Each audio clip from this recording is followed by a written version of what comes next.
Hello again to everybody. Yes, today, as I've posted on Twitter about and whatever, I have decided to look at the Amiga Coverdisks again, because that was quite a good thing. So I've got this one kind of loaded up to the menu screen already, and so there's a couple of games here. Which one do I want to go for first? Let's go for the first one first, and then I need to actually click on the window before doing anything. That always helps, I think. So I think we saw another game from Titus on the other stream. I forget which game that was. Was it Fire and Ice? It might have been. Hello, good to see you. So yes, we got a fox character and some other characters as well. 1992, if you're interested in knowing the year. And I have the fan on again because this building seems to hold on, or at least this room in this building seems to hold on to heat quite well. Ooh. I think we'll just start. So yes, I have the fan on again, but it shouldn't be pointed directly at the microphone like it was last time. So, well, that's good. It's got a loading in progress thing happening on there. But yeah, the fan's not pointed directly at the microphone, and so yeah, it wasn't actually too bad. I mean, the bit of it that we heard, I kind of skipped ahead. I think we maybe should have left it on there for a little bit so we could appreciate it more. But yeah, so fans shouldn't be making too much noise. I mean, if I did this, it would be, but if I turned it away like this, it shouldn't be. Right. Loading is getting there. Very, very slowly. I think it was going quickly at the start, and now it's inching ever so close to 0. And we're at 0. And now we're loading sound effects, and it doesn't actually tell us what the progress is on that. Okay, so the music and sound effects weren't in the loading progress, which you consider that they might be. Okay. Oh, hi, I'm Titus. I'm a fox. I can jump around and try not to injure myself. I can't seem to shoot anything. Oh, those springboards are a little dangerous.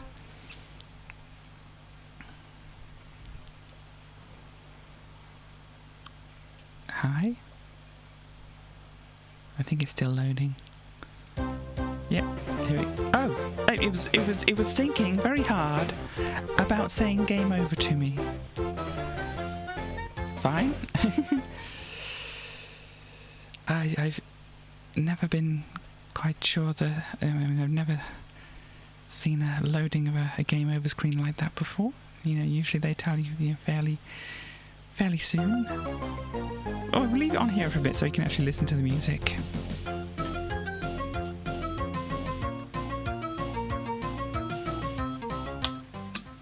Oh, okay. They don't give you a lot of music. Sorry, I was kind of expecting more music. That's why I decided to take a drink then. I don't know what it's loading, whether it's actually loading the game or whether it's loading a demo of the game.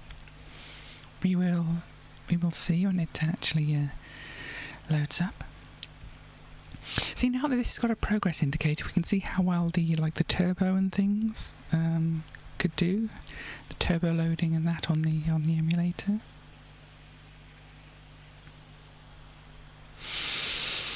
Because yeah, it gets very slow when it gets nearer to 0 for some reason, or at least it appears that way.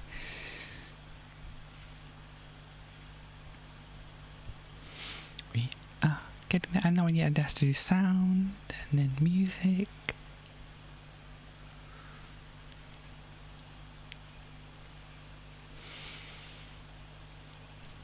Yeah, so next time we can, because I'm sure I'm going to die again, because the controls weren't very forgiving, as you could probably tell.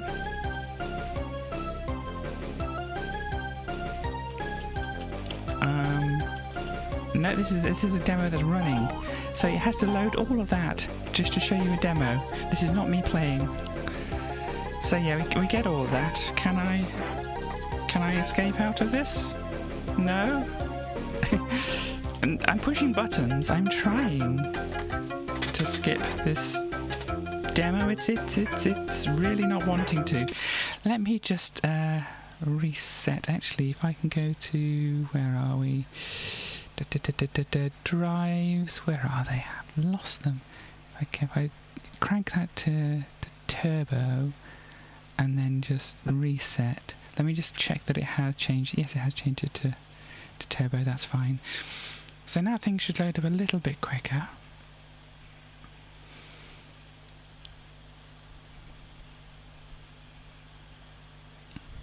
She says.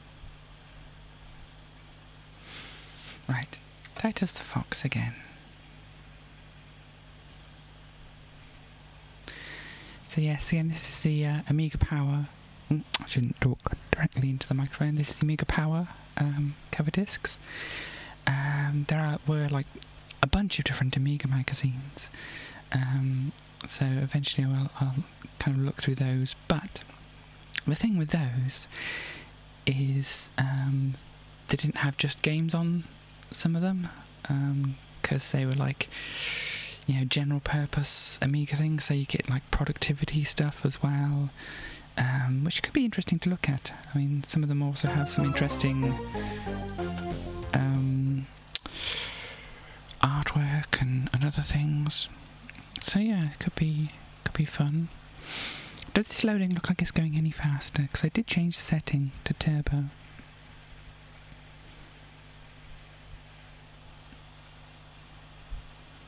Yeah, I can't see that it's actually going any faster. Maybe it only loads certain things faster. I'm not sure.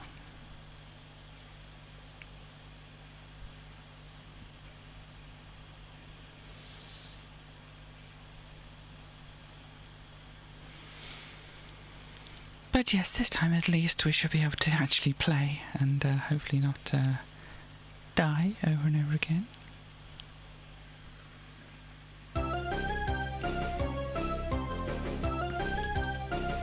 Okay, so yeah, the controls are a little bit wonky. Okay, I didn't manage to get over that, but that's okay. Hi. I'm sure that looked like spikes, but apparently it doesn't. Oh, I can collect these things.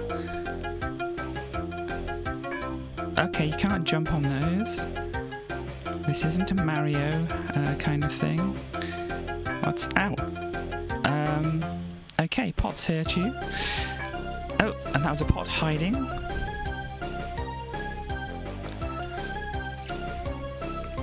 Oh, and people hide in... Ow! Thank you very much. Or not, as the case may be. Can I go in here at all? No? Fine. Hi, I don't want to be chopped up by you. Can I grab things? No, I just jump on things. Ah, I think this is slidey. Look at that. It's ice. Ah! I think we're in the middle of the desert. Oh, we can crawl!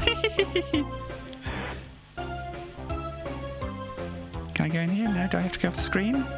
What am I doing? Well, you'd think you'd have to come through here, but maybe I have to collect other things? I think this is the safest mode of travel, don't you? Hi! I'm completely ignoring you. Ow, no, I can't ignore those. Well, what am I... Oh, how?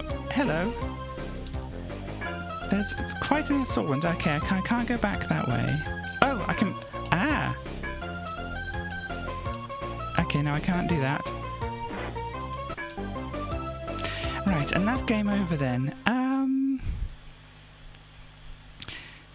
I think I was just going to go say, game over and whatever. So let's try changing this, instead of just the turbo mode, changing it to 800% speed on the loading. I think that went faster.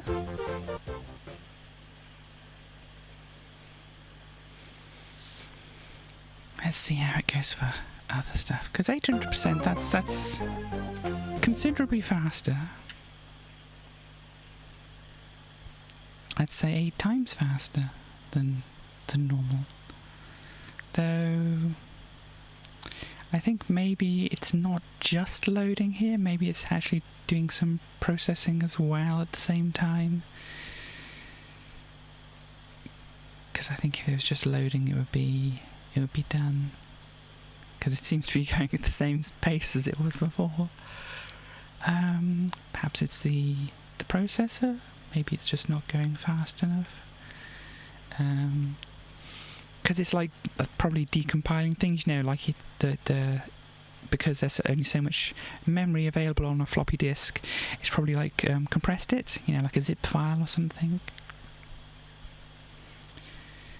So, sound effects and music. Because you do find things get compressed. I think they went a little faster, not obviously as noticeable. Ooh, ow. Oh dear. Right, I'm going to look in the options here. Is there something which I rip again? I know, it's just over and over. Do I have anything which would game IO? I'm just flipping through every possible thing now, because I'm not quite sure where they hide certain things. Miscellaneous does sound like a good place to hide. We have save state and load state in here, but I think that's just saving to what do you call it? Blah blah blah blah blah blah blah blah. Sorry, my brain is not cooperating with me on this. So if I look at my buttons here, button 5, can I change this to something else? Do I have a save and load on here? Because that would be very, very, very useful to stop all this long... I've got pause emulation, I've got warp mode. Warp mode might actually be good. What can I put warp mode on? I'll think about that in a bit. Okay, here we go. Save state and load state. So if I hit save... Oh, quick save state and quick restore state. Here we go. So I put quick save onto that one, and then quick load onto the other one. I have to scroll down a little bit to get to it. Quick load, quick load, quick load, quick load. I wish just quick look up things in a quick restore. There we go. And what should we have? Let's have 8. Why not? Button 8 as a different thing as the warp mode. Maybe that will help us as well. Okay, so let's check out the warp mode. Whoa! No, that's a different game. This is an interesting game, but that was apparently mapped to restore state. Excuse. I bet you weren't expecting this when you looked at this. Quick save and quick restore. I guess that must be I counted the buttons wrong then. So quick restore was on 7, which I guess you add to the buttons. Very retro. Yeah, I know. It's a very good game. I might just play a little bit of that But I think I've got save and whatever attached to that then, and so if... Because the buttons aren't mapped out. They're numbered 1, 2, 3 and so on here, but I think they're numbered differently on here. Yeah, starting from 0 on here. So I have to kind of do some mental things. So button 1 on here is button 0 on here. So button 8 on here would be -1. Button 7 on here, which is, what I got it set to. So 7 minus 1 is 6, which is save and load. So I've got them to my... left and right buttons instead. Never mind, it'll work. Button 9, so I have to add 1 to that. And button 10, I don't know which one that is. It's probably one of the clicky buttons. But I want number 6 to be my warp now, so I have to take away 1 from that.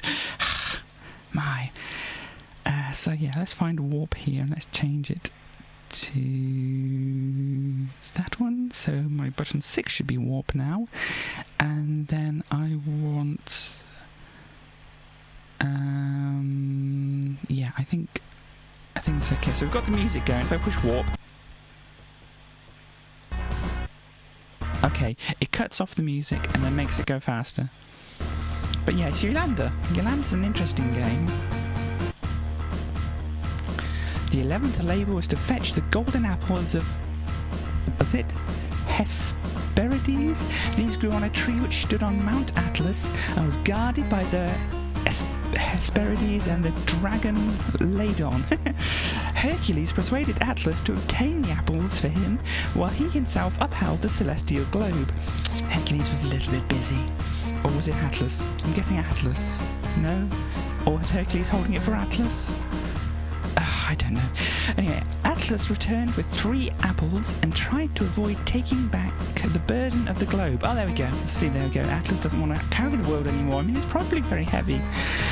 But Hercules, by a ruse, transferred it back to the giant's shoulders, took the apples, and hastened away. Hercules is like, I'll hold this for you for a bit. You go and grab some apples. And then he comes back and he's like, I tricked you. Bye. Okay. Right, okay, so the panic music is how long you have to get off the platforms before they turn into fire. Okay. Oh, no, didn't do that. Okay, so as you can probably see, we're loading at different levels because we're loading at the different labours. And if we manage to get through the different labours... the levels, then we'll continue on to different levels within that labour. Yeah. So the 10th labour was to fetch the oxen of Geryon without either demand or payment. Geryon was a powerful monster with 3 bodies, living on the island of Erythea. His cattle were guarded not only by herdsmen, but also by the 2-headed dog Orthrus. Hercules felled both of these with his club, and then overcame Geryon and sailed away with his cattle. On his journey back through Gowie? Maybe Gowie? Yeah, it looks like the same as the U. On his journey back through Gowie, Italy... Oh my gosh.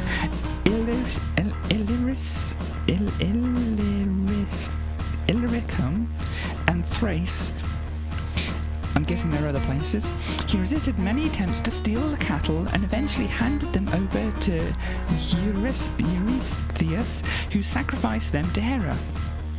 So lots of ancient god stuff going. This is a good game, but it's one of those you've got to get this right now kind of games. So it's interesting. So the 9th labour was to fetch for Admete, daughter of I've said this twice now. Speedrun strats are just to die constantly. Daughter of Eurystheus, the golden girdle that Hippolyte, queen of the Amazons, had received from Ares. After an eventful journey, Hercules reached the land of the Amazons, where Hippolyte received him kindly and promised him the girdle. But Hera roused the Amazons, and they attacked Hercules. In the fight, he killed their leaders and Hippolyte herself, from whom he took the girdle. On his way home, Hercules came to Troy, where he rescued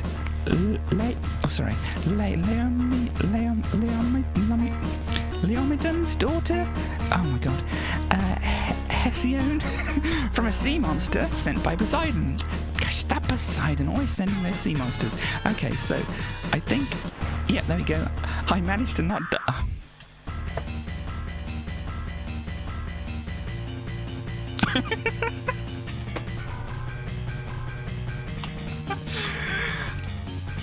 Dear me. Oof. Yeah, I mean, you've heard of Nintendo Hard. This is Yolanda Hard. Jeez. Yolanda dies a sad death. Player 1, your score was 0, which is too low for you to gain a place on the high score table. I'm not surprised, really.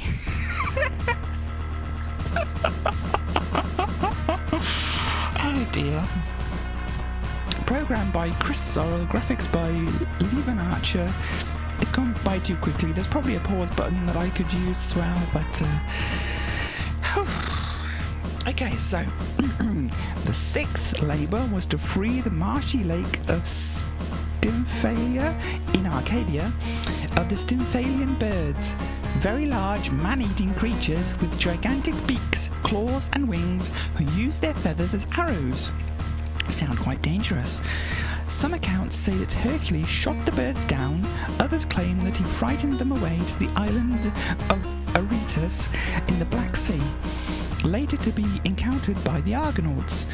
Both versions admit that for this task he solicited the assistance of Pallas Athene, the goddess of beauty and war, and the very embodiment of wisdom and power. Now, Pallas, isn't that the bust that's in the Raven? A pallid bust of Pallas. And so, goddess of beauty and war. I mean, it kind of fits into the Raven. Yeah. So, and you thought you were watching a game about a fox, and now it's suddenly gone on to, what is this? Is it Greek myth? What's the other one? Roman? Probably Greek then. I'm a bit shaky on that whole thing. And then also going into poetry by way of Greek and Roman. Okay, fine.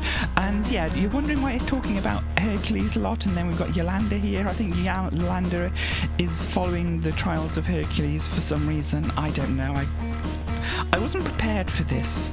I mean, I'm generally not prepared for these things, which I'm kind of just doing random looking at. But anyway, let's look and see how fast I die here. Okay. Yep, that's how fast I die. Okay, so the 10th one, we've been here before.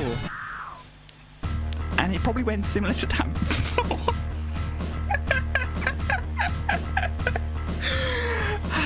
Jeez.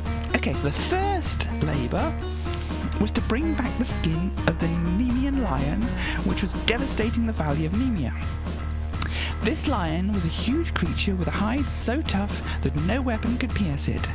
Hercules strangled the lion with his bare hands and later flayed it with his own claws. Wow.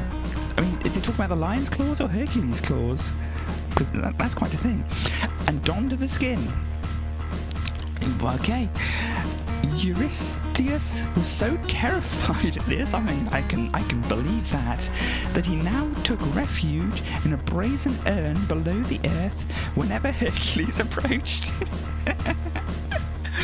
I mean, Hercules does sound incredibly scary. Okay, get off the ground.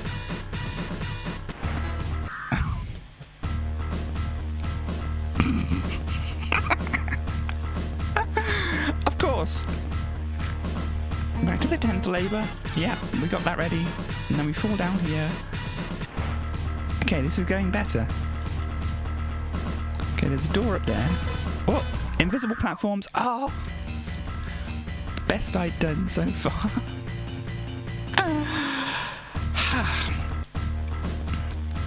Did we go?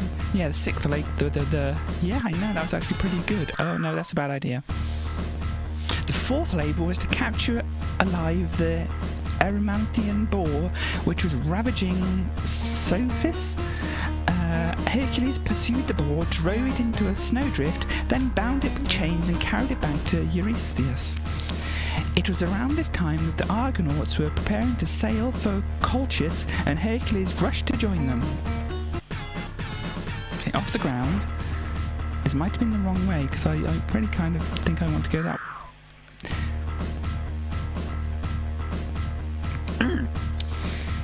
So the seventh labour was to capture the Cretan bull. Poseidon had sent the bull to Minos for sacrifice, but he had substituted another, and it was now ravaging the island. And Minos, is that where the Minotaur was?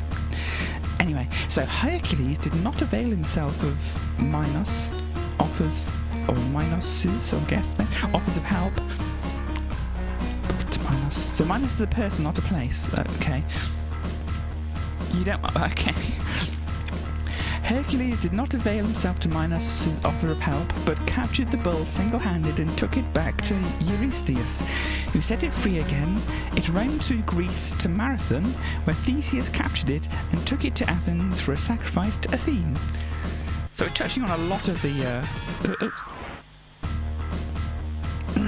We're touching on a lot of the mythology here, and I know very little of it. Did I say this one? The girdle, yes, the girdle, of course. Okay, so that was safe enough.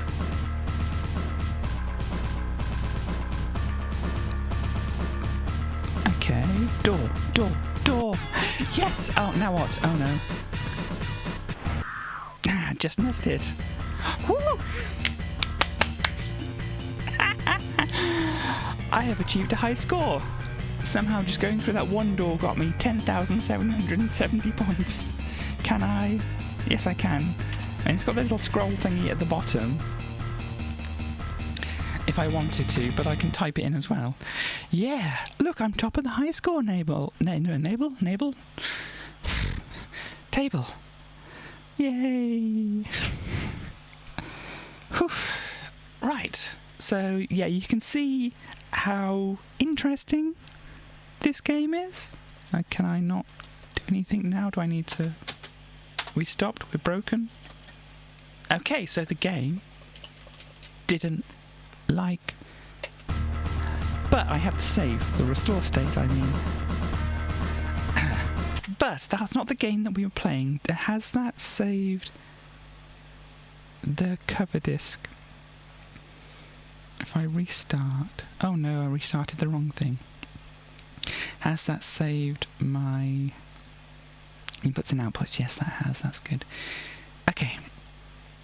So, start. There's a reset and a restart button. So one of them restarts the emulator and one of them restarts the Amiga. And I'm not quite sure which one is which. So if I push the speed up button now... I think that went faster. Let's go back to Titus the Fox. Oh, I think the speed up is a toggle, I think. Yeah, the speed up is a toggle. I can now see the FPS going quite wild. Have I not... Have I broken it? I don't know. I'm not quite sure if this is quite working the way I would want it to or not.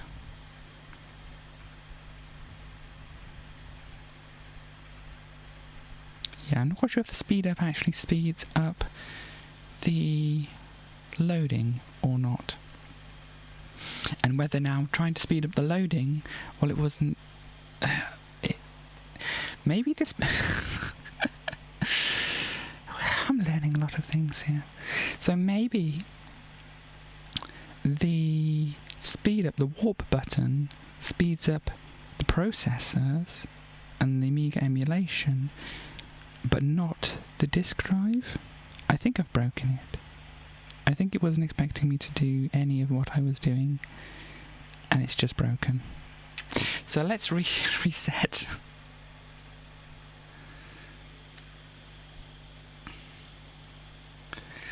Yeah, you don't get this with consoles. There's lots of interesting differences here. With a computer, I mean, just be glad this isn't DOS emulation, and we have to do bat files and stuff like that. Can I push F1 for Titus the Fox? Are we just not accepting inputs from the keyboard now? F2? What do I... Yeah, it seems to be not accepting inputs from the keyboard now. Very odd.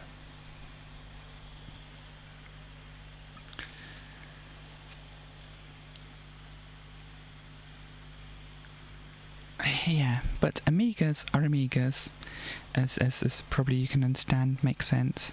But PCs are not all the same as each other. Well, the Amigas aren't all the same as each other, but they're all from the same company.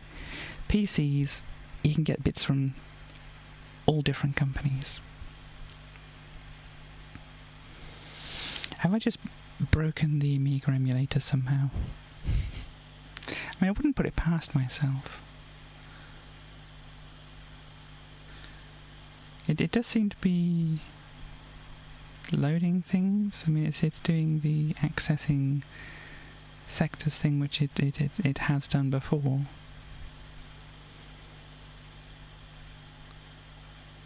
But it doesn't seem to be doing it too well.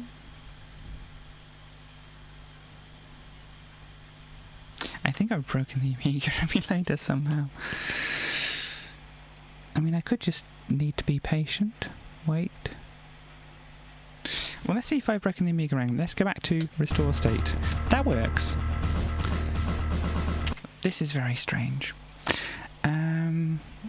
So that's working. Did I change the model? No.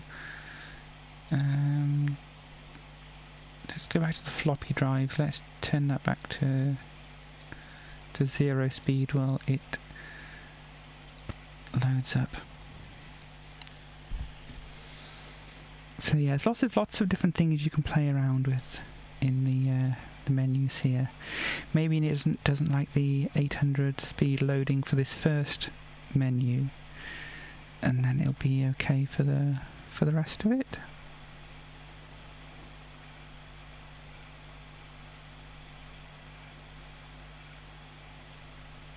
See, there we go, one. Still doesn't like the keyboard. If I click on this, I'm guessing this is just telling us that I don't want to play this game.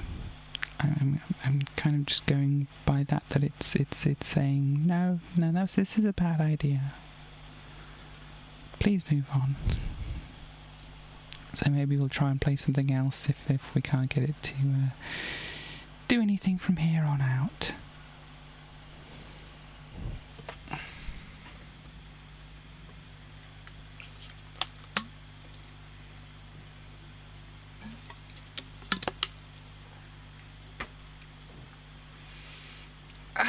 I normally expect technical difficulties from my internet, not the games I'm trying to run. But yeah, I feel like I've changed something. Maybe it was when I loaded up the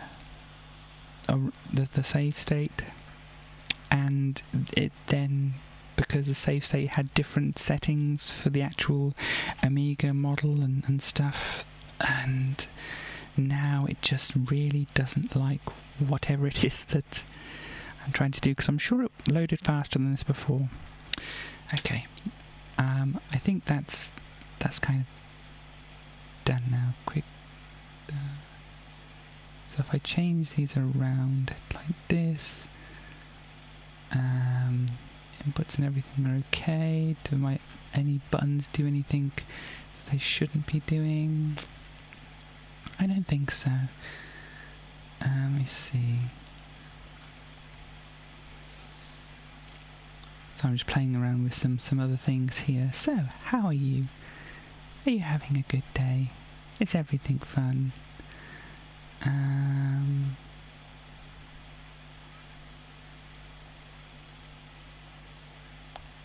Oh dear, I think yeah. Maybe I should play around with these things on my own time, because this is getting complicated now. So we'll try and play the other game on this disc. I'm still kind of slightly concerned that the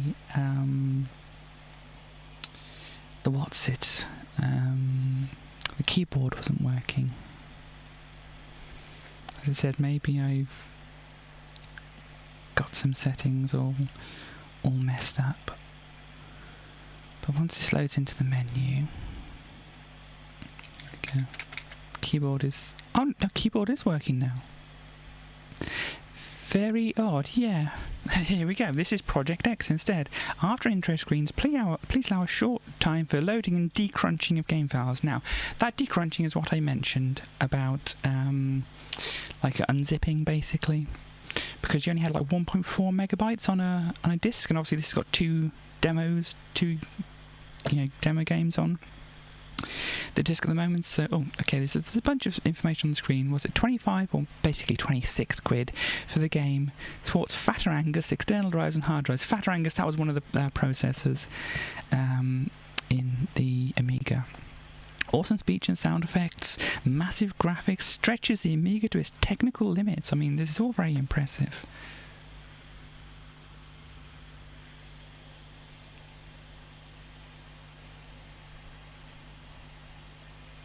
But what I will do, is I've kind of learned something from my, what do you call it? I think my brain's having trouble today for some reason. It does this occasionally. But, yes, it said it needed some time to do decrunching, so if I push a save state down here, get ready player 1. So, it's a shooter. Has auto-fire, which is good. Shooting at a big snack. I've got a power-up. Oh yeah, if I shake... This is one of the games where you shake the controller, well, it would have been a joystick, as I say, backwards and forwards to change the power-ups. So the power-up's at the bottom. Ooh. And there's a very chrome-looking thing here. Does it have a power-up? Yes, a speed. So if I wiggle backwards and forwards... Oh! It sped me up right into the missiles. So I think that's the thing I've got to be very careful about. So if I wiggle, there we go, it shoots me forward a little bit, but now I can go a little bit faster. Which, in these games, can be a blessing or a curse. And this background here, look at the background right below where I am. Bit of a seam, it looks like. Uh-oh, we've got these wasps. Wasp things. Oh, watch out. Uh-oh, this is not... Oops, yeah.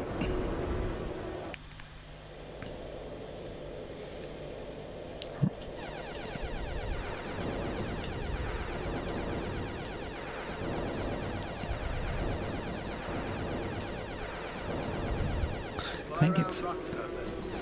Did it say fly around rock surface?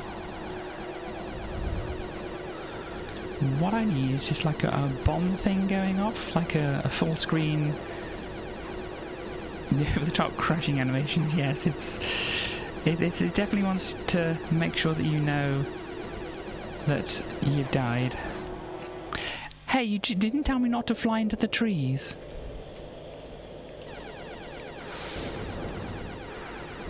So yeah, you can see that at the moment now I'm not deciding to pick the speed power up. Because, actually I just want to see if I push, no, space or enter, don't do it. Oops. Now if I'd gotten power-ups and managed to keep them, I might be able to destroy these a little bit faster and therefore not cause myself huge problems. I'm just going to ignore them. My missiles can try and attack them behind me, but... Oh.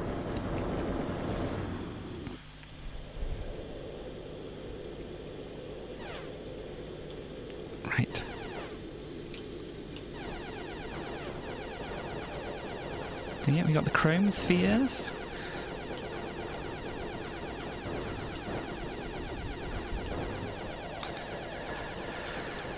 And I suppose this is a good game to talk about, like, the general aesthetic of these Amiga or just general 16-bit games. They have a definite look to them. It's very, it's very interesting, because it's like the color depth and the amount of pixels you can use. They definitely have a very distinct look to them. So I did save. I'm just seeing how long it takes to load up and whether we want to actually use the save or not. It didn't take too long, but we could probably use the save. Okay, so now try not... Hey! Hello, Snek. Snek died quickly. This is a guns. There we go. So my guns should now be stronger.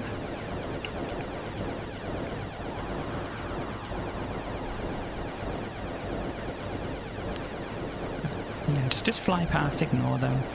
So this is where the... Oh no, this is where the... this thing. I mean, I'm not quite sure what you would call that thing. It's the thing that goes up and down. Okay, I guess I'm not getting the snack again. Yeah, these things are kind of like jet jellyfish, I guess.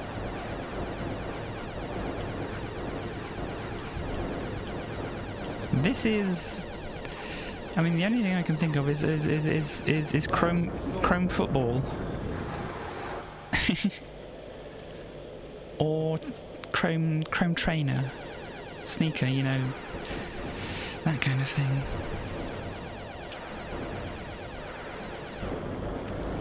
Yeah, I'm doing lots of dying this time, aren't I? I mean, it probably was the first time, but now I know what's coming, I can more concentrate on the fact that I'm dying a lot. How? What? I'm not quite sure what happened there. Did I just blow up in the middle of nowhere, or did something shoot at me?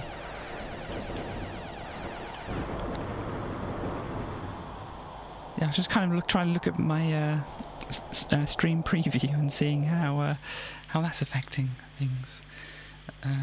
Seeing where I die. I think I'm just dying in the middle of nowhere. Okay, restore state.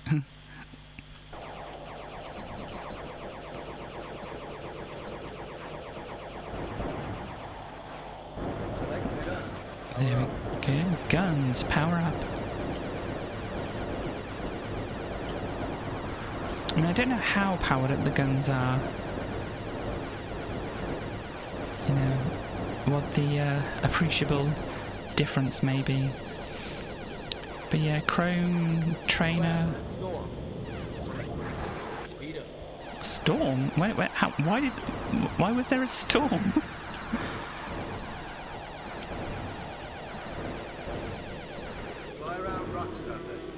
You fly around the rock surface.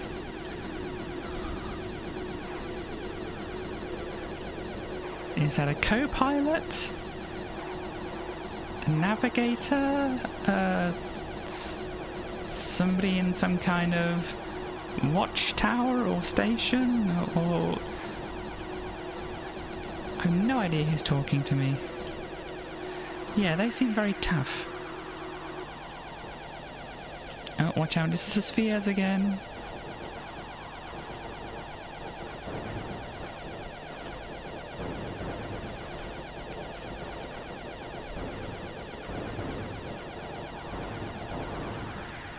Yeah, but at least Project X starts you off with quite a beefy spaceship.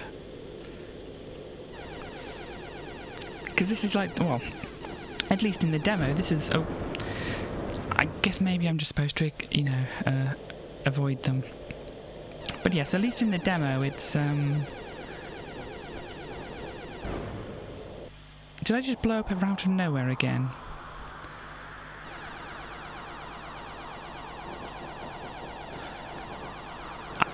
I had a thought. I was thinking a thought. But I don't know what that thought was anymore. Ugh. Anyhow. Oof, that is Project X. Getting some kind of interference. Oh no, that was just the game. So we'll select the next one. I think that's Amiga Power Coverdisk 12A. Let's try 12B. So resets the Amiga and loads things up. Okay.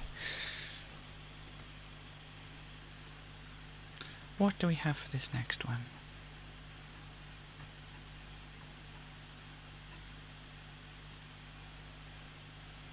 Is it going straight to the workbench?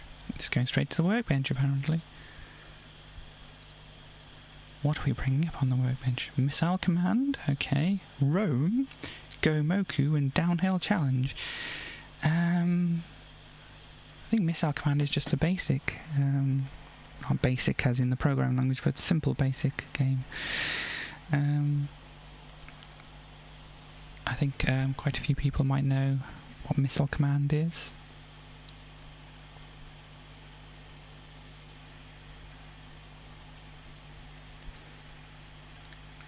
But yeah, maybe you're kind of looking back in time in a way as to how I would have played games in the past. Just your basic Missile Command. You know, you'd have 1 or 2 players. Let me just say what I'm going to say first. So, yeah, because we bought a lot of Amiga magazines, we had a few different games and things, and so we'd have like a box full of discs, and you know, you could just like pick random discs out, you know, flick through them and say, oh, that looks good for now, put it in, play it and that, and then every month a new magazine. Well, as I said, there were lots of Amiga magazines, so you'd probably get like maybe 2 or 3 magazines per month with, you know, at least 1 or maybe 2 discs on that, and so you just keep on building this collection, and you could just have like loads of different games to choose from, and so yeah, this is kind of like maybe well, it's already said like 1992, so let's say 30 years ago. You can imagine, or 25 years ago, you can imagine me sitting at home in front of an Amiga, doing basically what I'm doing here, loading up just random games, you know, and then when I get bored of one, it's like, fine, go to another. Okay. I think it froze. I'm not quite sure if we can play this. If I push the speed up button, yeah, I think the game froze. Let's try it doing on a A500 plus. So let's reset. That's my warp speed button. Yeah, that seemed to load up quicker. So I'm not quite sure what it does. Let me load up this. So yeah, this is as well 28. Yeah, dear me. So yeah, this was the Amiga Workbench, by the way. This was like, you know, the Windows or whatever environment. No cities destroyed. Yeah, I mean, I did a very good job. Otherwise, you're in your thing. Oh, dear, don't rub it in. So yeah, so you've got however much this is in graphic RAM. We've got this disc, which is 99% full, 6K free, 831K in use. So yeah, I mean, this wasn't even a full 1.4 megabyte disc. This was looks like it's less, or it was a 1.4 megabyte, but the formatting and whatever takes up a certain amount. I mean, I don't know. I said this was when I was a teenager, so I wasn't really paying much attention to all of that business. But yes, you can also push the right mouse button, which changes this menu on the top, and you can kind of go through some different, you know, snapshot, window, all, show, only files, all files, you know, all the kind of basic windows. What's the desktop environment thing on the Mac? I don't know. Or, you know, you got your Linux thing of GNOME or KDE. I mean, that was when I was playing around with Linux. I mean, I don't know what the things are nowadays that people use. But yeah, just basic desktop environment stuff going on here.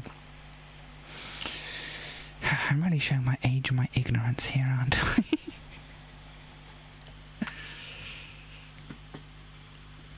But yeah, let's try missile command again. Bithead Technologies. Ah, yes. Again, 1 or 2 players, one. I'm kind of mumbling. Well, yeah, this is not loading for some reason. It stopped. Okay, so I guess we're not playing missile command.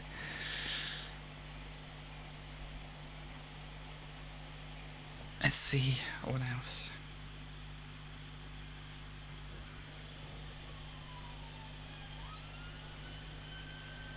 Gomoku. I have no idea how to play this.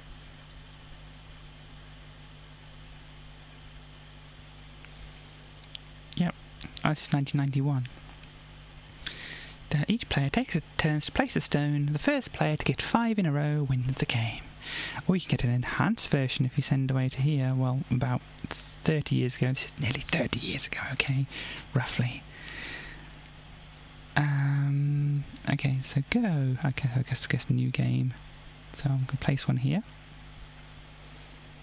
Fine.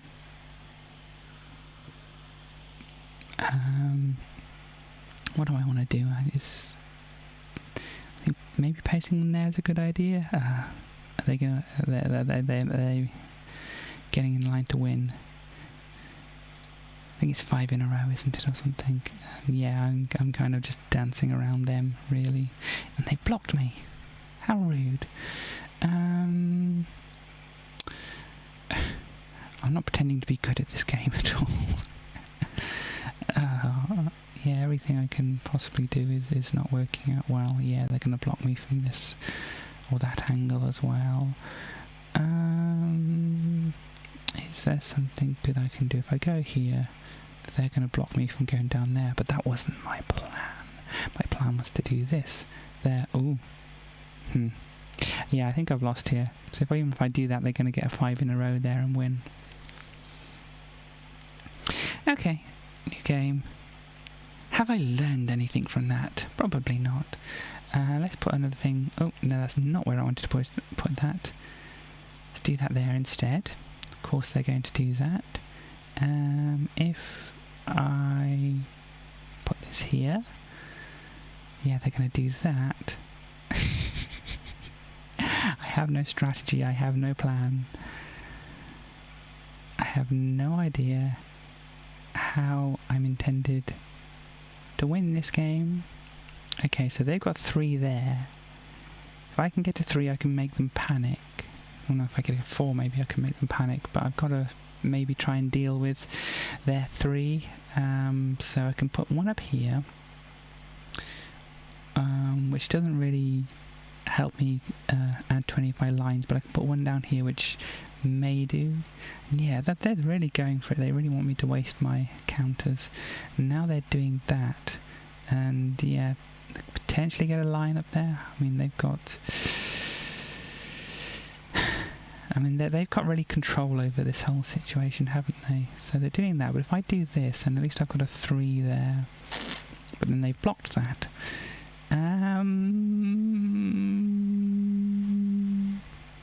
See, I mean, ideally I'd want to try and get 2 lines on the go at once, so this is reasonable but not good enough. And yeah, they're going for a full 5 in a row there.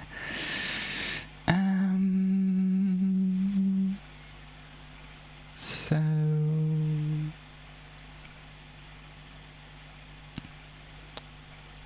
what if I put one here? See, I'm really not thinking this through at all.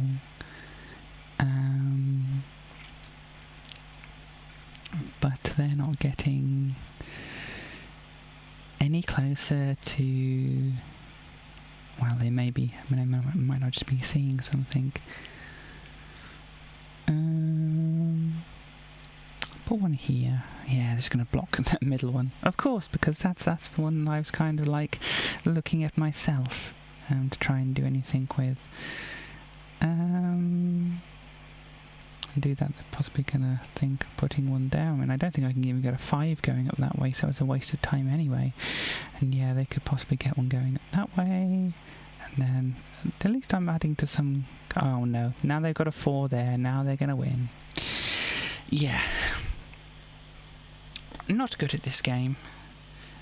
So let's just restart and look at what else we have on this disc.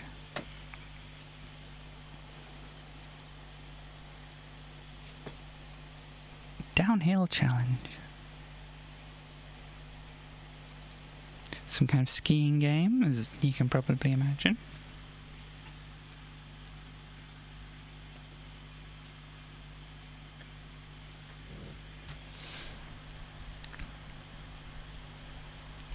So yeah, they occasionally came with these kind of just little games that you could play on the cover disc as well. 1990, this one, by David Alves. Okay, there we go. Push up and down. Why not look in the instructions?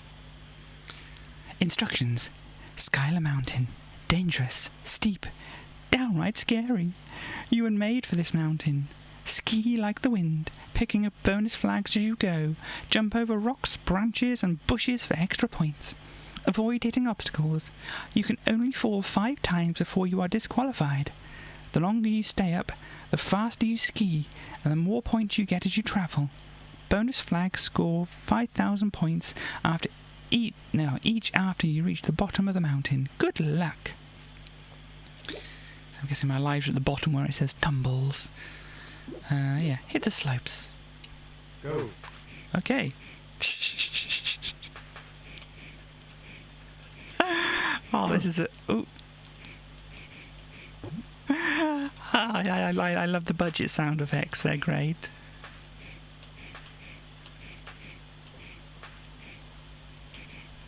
Oh no, missed the flag. Oof. Yay, that was a kind of nasty, loud sound. Shh, shh, shh, shh, shh.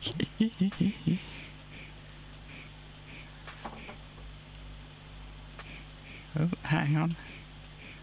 No, I'm missing all these flags. Ah!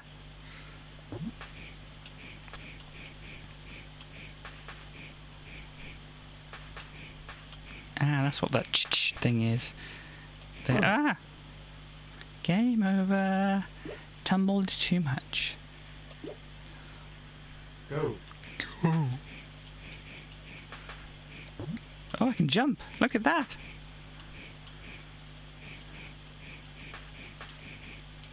Oof. Ow.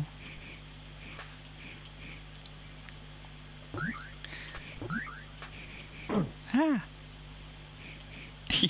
Let's position ourselves for success. Ski Free. I didn't actually play Ski Free myself. As I've kind of said, at this kind of period of history, I was kind of playing, obviously, the Amiga games. So, you know, it's kind of where I was, because, I mean, as you can probably tell from the games I've played on my channel and on this stream as well, in my stream in general, I mean, on the Twitch channel and the YouTube channel. Well, first we had, it was kind of like the ZX Spectrum and the BBC. I'm not quite sure which ones we had first, because my dad was just like completely into games and not games. He wasn't really into games. He was just into technology, gadgets, that kind of thing. And so computers started becoming available, and he was like, "Oh yes, want this, want that," all that kind of thing. And then obviously once he got a new computer, he'd pass the old ones on to us. So yeah, we had one of the ZX Spectrums. I don't know if it was a ZX Spectrum, but it was one of the ones with the rubber keys. And then we had one which was a bigger one, which had like a tape deck built in. And then we had, I don't know if it then, but we also had BBC Micro. And after that, I think we just kind of went on to, as I said, the Amiga here, and then my dad kind of moved on to PCs and things like that. But obviously, as kids, me and my siblings were looking at the consoles and things like that. So I managed to get an NES one Christmas. We also kind of borrowed things from obviously friends and things like that. We at one point had a Mega Drive, and at one point had a SNES, and my older brother got Game Gear. My younger brother got a Lynx. You'd imagine I would have got a Game Boy, but I didn't. And then I didn't have anything for a while because I was mostly on doing things on the PC until I got a GameCube. And so then PS2 and some other things kind of going up there. So that's kind of where I kind of am with the games that I've played and things like that. For some reason, on my preview screen, my stream keeps freezing, but never mind. I think everything is going well at the moment. How long have I been up for? About an hour now. Yeah, it's not quite as rough as it has been before, but then, you never know how it can go. Let's play a bit more of this downhill challenge from David Elves, or Devasoft. Or was it Devasoft? I'm not quite sure. I'm guessing that they got that from their name. I mean, you've got Elves and David, so you've got Diva, some way in that. Or maybe they came up with a name completely differently to that.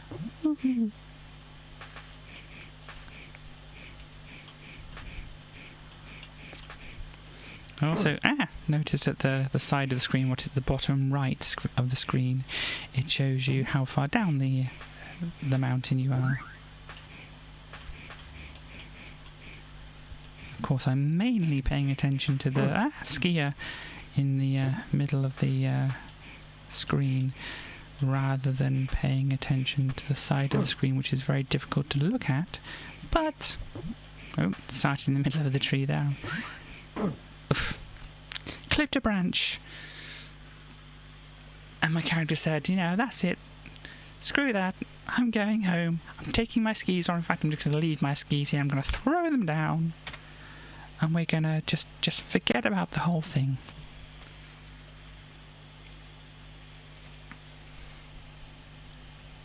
So you can see the general thing here up to this point, and whenever this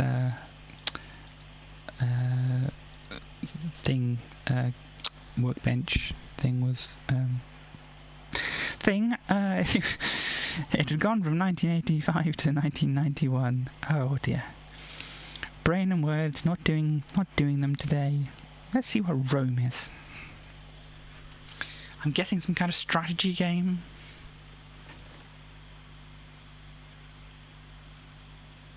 Sounds like it, doesn't it? But like the name of Rome, it evokes Rome. Ah dear.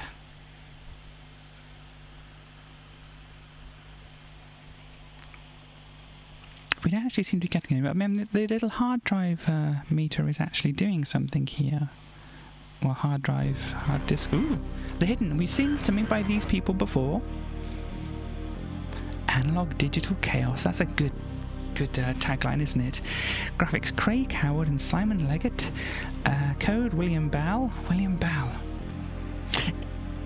Is he one of the people who did Elite, or was that another Bell? Because I know it's David Braben and somebody Bell, isn't it? Anyhow, so move the cursor. This is not what I thought it would have been. Fine, there's a bunch of people. Apparently Simon and Gemma both played together, so did Don and Sally and Paul and Jason, and Amiga and Power, ha ha ha. Anyway, let's try and play the game. I guess I'm pushing something on my joystick. I don't have a password. I don't know what the thing said. Okay, right, it's okay. What are we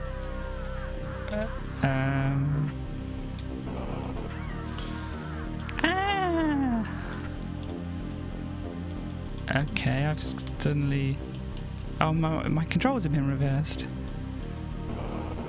Oh, I'm guessing the little tile at the bottom shows me what I would get. So going here swaps it, then going here places it. Okay. For some reason, again, as I said, my controls have just been reversed. So I want to... hello, yes, that's nice. I don't know what you're doing, but you don't seem to be getting in my way at the moment, apart from making my controls reversed.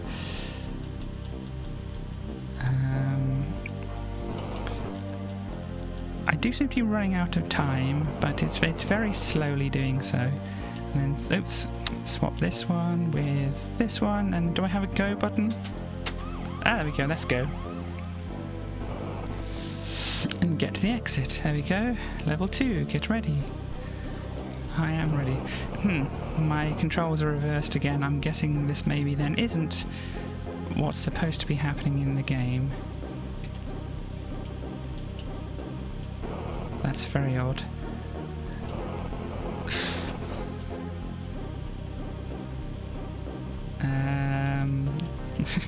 I mean, this is kind of simple in a way, but because my controls are... Oh, what? I didn't ask you to start.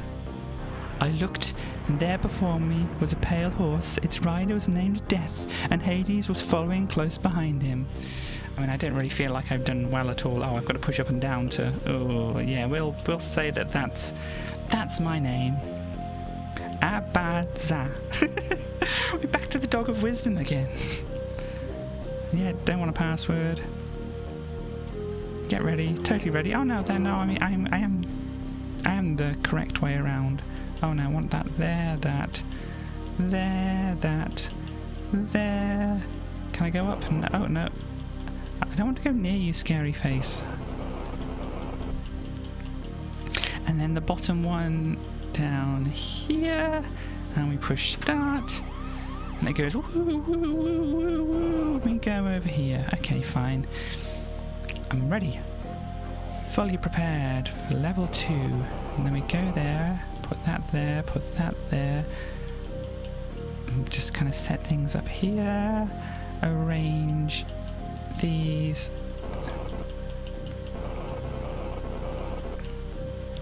Like this. Have I done something wrong? I don't think so. We've got some straight pieces here, which should be good enough to finish off. Hi, I don't want to go into this. I'm not quite sure if that's what messes up my controls.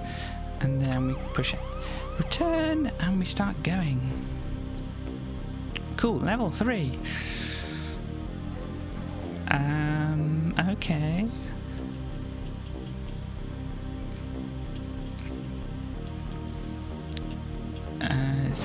That's the right one. I'm not quite sure what these, that skull thing is doing.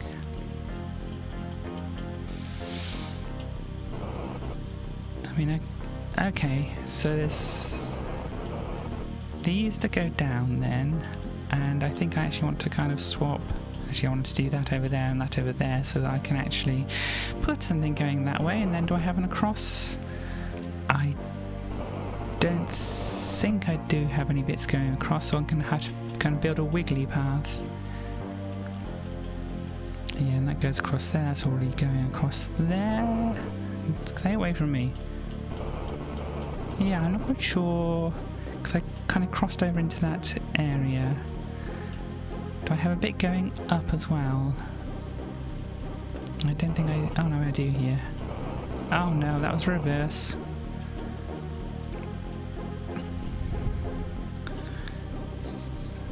Okay, so I've used all the wiggly down bits, so I can't actually put anything in that spot there, because no, actually, I've got one here. But then okay, I think I've got enough bits. No, but I need another one of these wiggly down bits, don't I?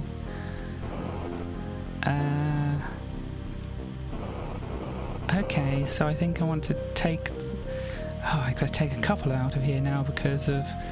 I want all these to go down like this and then build the wiggly path. Hi, can you reverse... not re-reverse my controls? No. Oh, that's not nice of you, is it? Right. that goes there. Then, yeah, I've already got... Is that reverse controls? No. Oh no, I'm back to normal. I'm back to normal! Hey! For a given value of normal, of course. Okay, that goes that way. Then we need that one to go there. And then I need this here. And then this, oops, there. And... Whew.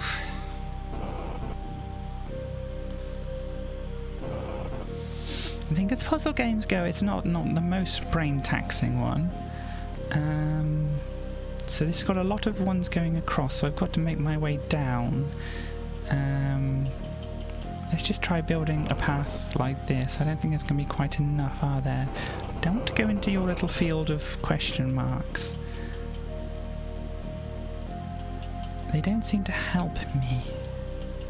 So that, and then I think... Oh, no, go away.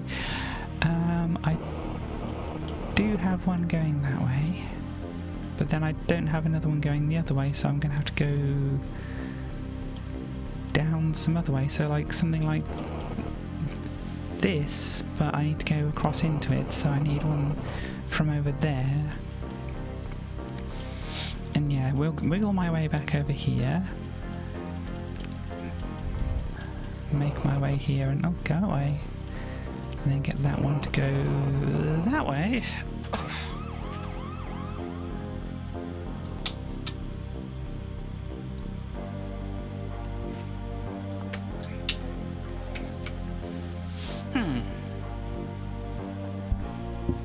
What now? So I'm just looking at a lot of curvy parts like this. I'm not quite sure what they're trying to tell me. Well, these are kind of straightaways up and down, so I need to get down kind of at least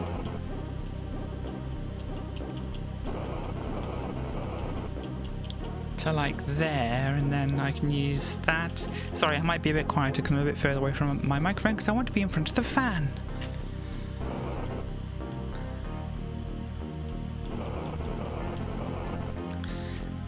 Then I have to go across, which is not as easy, but yeah, it depends on if I have more to go wiggling upwards than wiggling acrosswards. It's some very interesting music, isn't it? Am I remembering right? Is this Rome? I've now just interesting. Now, when I think of Rome, this is not what comes to mind. Okay, I don't think I have enough to do that wiggling that way. Because I need to go straight through here, and I can't.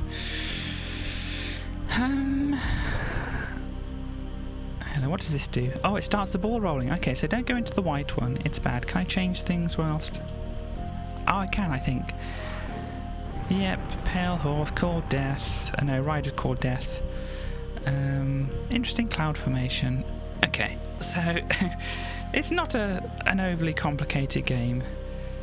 All roads could be, yes. I mean, that does have a possibility to it.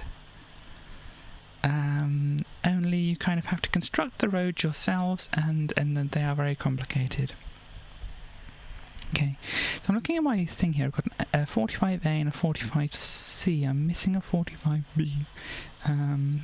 It could just be that they weren't available, because there's a website you can get a cover disc from, and yeah, they obviously can't necessarily always get all of them, because there was 20 or more years ago that these were released.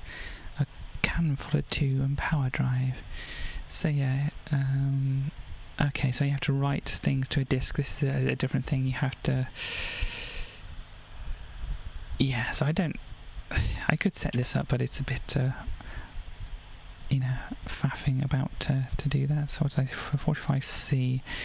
What have we got here? Is that what 45A and B, where it was just those two and you could uncrunch them to different things? I don't know. I I broke my thought. I was saying a thing, I went on a tangent. Oh, and this has 2 more games. Yeah, they do like to pick the interesting ones. So this is like, if I wanted to play these, I'd have to unpack them to different things. And we already had this one, I remember.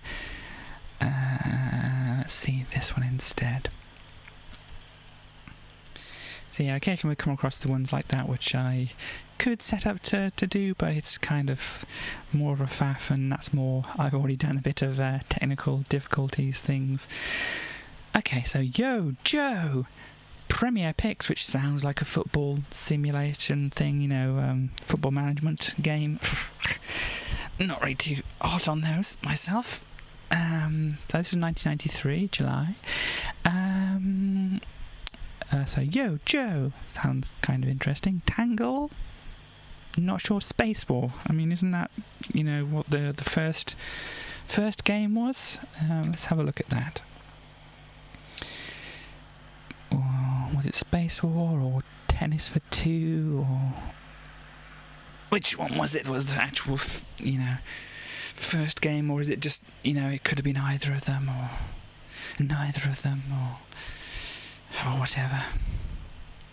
Of course, I'm talking about computer games, not just games in general, because then we've got, you know, we've already seen Go and that on here. Woo! Okay. Copyright. Oh my gosh, this is very, very small. Jeff something or other and Brian somebody else. These, yeah. But 1989. How do I play Space War? Okay. Oh. Are we playing already? No?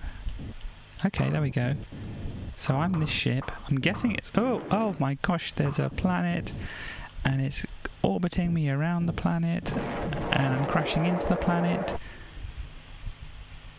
Okay, so I think this needs 2 players because the other player is just crashing endlessly into the planet. The other joystick, in quotes, is attached to the mouse, or it's attached to the keyboard. Ah, there we go, the keyboard. So if I had another person here, we might be able to look at that, but that's definitely not a thing I can do currently at the moment. It's just going to be endless spaceships crashing into the sun. Which, you know, could be kind of fun, but it's not really designed in an interesting enough way. Let's see Tangle, because Yo Joe seems like more of a action-y kind of game, doesn't it? Seems full of action. Oh my. Oh dear. So it's players 2 to 4, so I'm guessing that, yeah, that definitely means that I'm pressing F4, it's not changing anything on the screen. Instructions and about. You've just broken. Let's try this on a different Amiga configuration. Reset. Speed, warp speed, there we go. F3, warp speed. Is this going to work? Oh, it's doing something now. Do I have to up and down on the joystick? Do I have to click buttons? Do I have to up and down on the cursors? No, it's just flicking that on and off. Or do I push buttons after I've selected it? I don't know. Instruction about. Copyright 1992 by Wizzo. You're allowed to spread this or include this on PD series. PD meant public domain. Kind of... It's not quite exactly similar to the way you'd maybe think of public domain. Because PD, I think, was like a catch-all on the Amiga for things like shareware and things like this. As you can see here, it's saying they could charge for discs and things like that. So it's kind of a difficult situation because it wasn't the internet where you could just like put something up for mostly free. You actually had to post out discs and things like that to people. So yeah. It's absolutely forbidden to charge more for a disc with this program on it without my personal permission. But yeah, they got dollars, Deutschmarks, and something I'm not quite familiar with, SEK. I unfortunately don't know that currency. cannot be held responsible for any damage caused by this program. Fine. If you, after trying this game out, find that you wish to keep it, you should do as follows. If you're a student or don't have a job, you can't afford to pay anything for this. They just assume.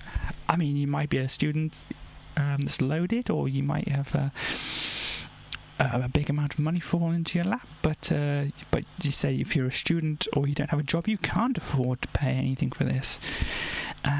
So you're allowed to use it absolutely free, but if you have written any useful programs / fun games, you should send it / them to me in exchange. It's kind of almost demanding here. If you send anything to me that I like, I'll most certainly send you more of my programs. If you have some kind of job, you can afford to pay for this, preferably by the method discussed in 1. Or you could send me some new empty disks or cash / checks in, there we go, SEK, Swedish crowns. Only you decide how much it is worth. So yeah, it wasn't quite public domain in the way that, you might understand public domain to actually be. On the Amiga, at least, the PD games were just kind of like, either actual public domain or freeware or shareware or things like that. But yes, there's a address in Sweden. I won't try to pronounce any of that.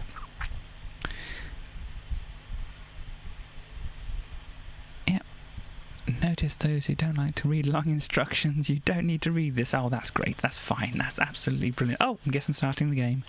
So I'm thinking this must be a snake type of game. I didn't read the instructions, so I don't know how I'm supposed to control it. Maybe it's some keyboard controls. Oh, there we go. I was controlling blue. But yeah, this is like a multiplayer snake game. Obviously not something that not necessarily, obviously, I mean, I might have a few people stuffed in a cupboard here that could come out and play a game, but I don't.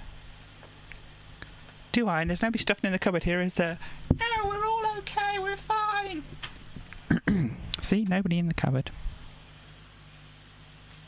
It's actually quite spacey in here. See, I mean, there's nothing wrong with the cupboard. Not that there is a cupboard, of course. Don't worry about the cupboard. So this is a new thing. I wasn't quite sure I was going to be doing skits, but here we are.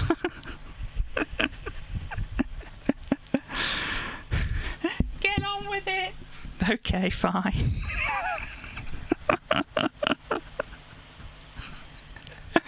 Oh dear. Okay, so this has 2 players as well.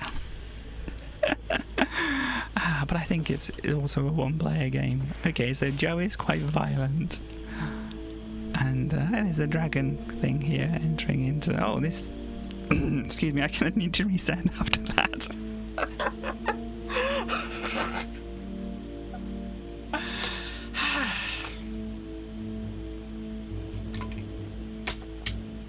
Well... What are you swinging around there, Joe? Is that a knife or some nunchucks? This wasn't what I was expecting when I saw Yo, Joe! But, okay. There's a crown. Can I pick up the crown? Oh, okay, there we go. Oh, I can't go back up and pick that up.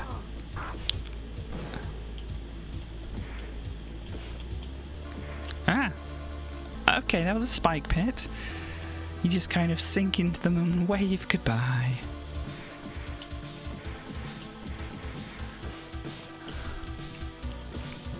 Oh no, it's Donkey Kong now. Ah.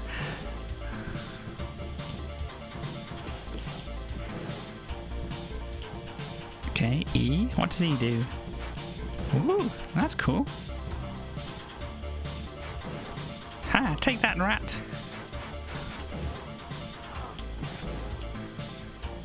Okay, this is water. Oh, he can hang on things as well.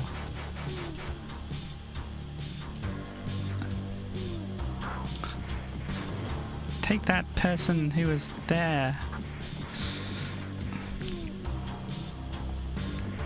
Oh.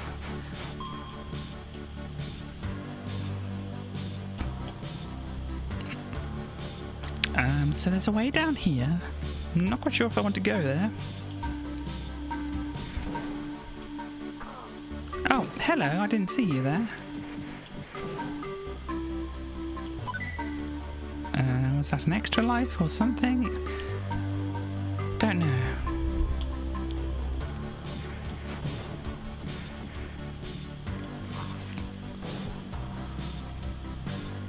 Hello, statue. I'm throwing stars. Pass. Do I push space to change instruments? Not instruments. Things. Down and fire. Fire and down. Oh, there we go. Fire and down changes between things.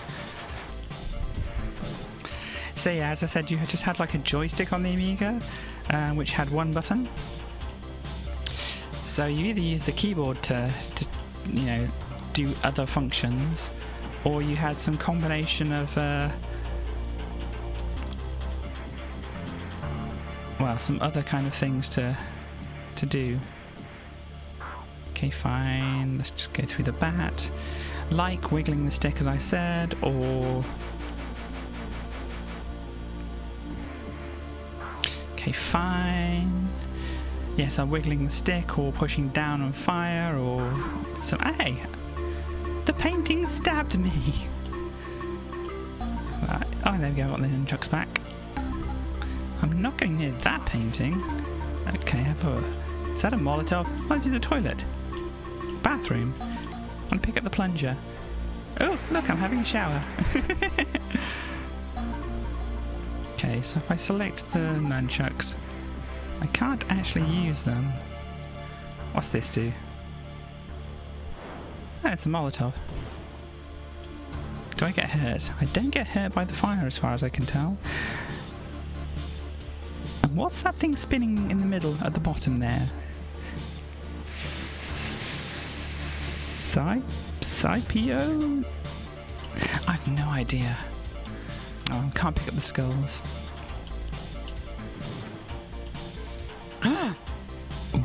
Ooh, hello Dracula, I've got a chainsaw.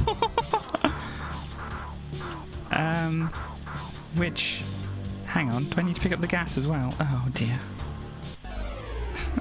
Gamer.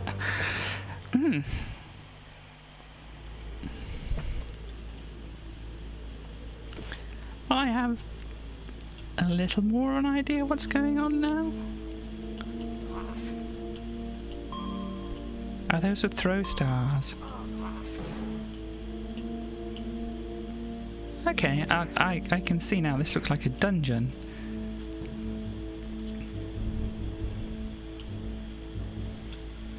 I mean, I can understand having the cross and having 4 things attached to it because you've got like 4 limbs, but what's the extra one off to the side for? Or perhaps don't answer that. I mean, I'm not sure if I actually want to know. There we go, that'll stop the barrels falling down.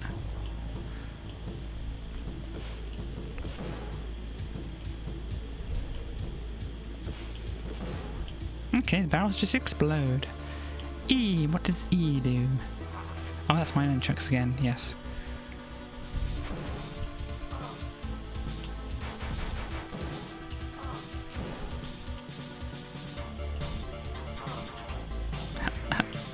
Interesting. I'm just kind of looking into the room over the side there where it says demo, demo, demo.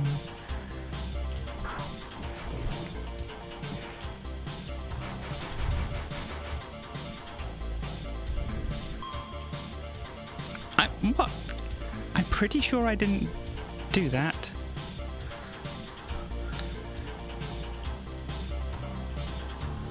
Anyway, what's down here? It's saying demo, demo, demo, demo. Oh, hello, zombie.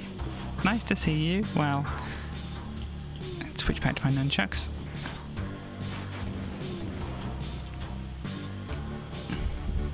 Lots of zombies. Any more zombies? What about over here? You know, maybe it's not supposed to say demo, maybe it's supposed to say demon, but they kind of ran out of room on the gravestone because they didn't plan ahead.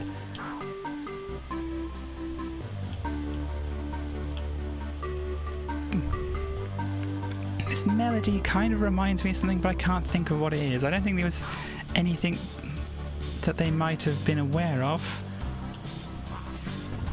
Wow! Do I have to beat this up? Yay! I got gems. Oh, I have to pick them up. Ugh. Okay, so that was a... Can I not grab hold on with the pipe? Yeah, I can't grab hold on with the pipe in my hands.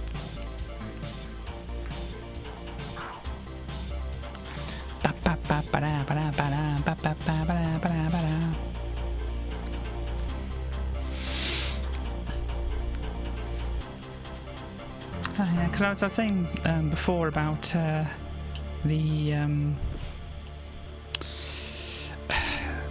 the last stream about the songs which sounded like other songs, but I couldn't actually figure out what it was. It was because it was ringing a bell, or a number of them were ringing a bell. I tried to figure out one of them, but I kind of realised I was thinking of a different song instead. But yeah, during the, Frantic Freddy, wasn't it? I've had enough of this game, I think. So yeah, I think that was all the things on that disc. What else have we got? This was disc 27, so let's go sequentially. I mean, we could go sequentially for this whole thing, but anyway. But yeah, there's the song I was kind of got mixed up with another song which doesn't sound anything like the song that was in the game. Was Four Little Diamonds. It was on the Vice City soundtrack, and I thought it sounds like this kind of song, and then maybe another song which sounds very similar still. But yeah, the where I thought I could look to find the song that I was thinking of, it might have been the song that I was thinking of, but anyway. So we have some other ones. I was talking about Four Little Diamonds or just then, so let's go for diamonds and let's see what that is.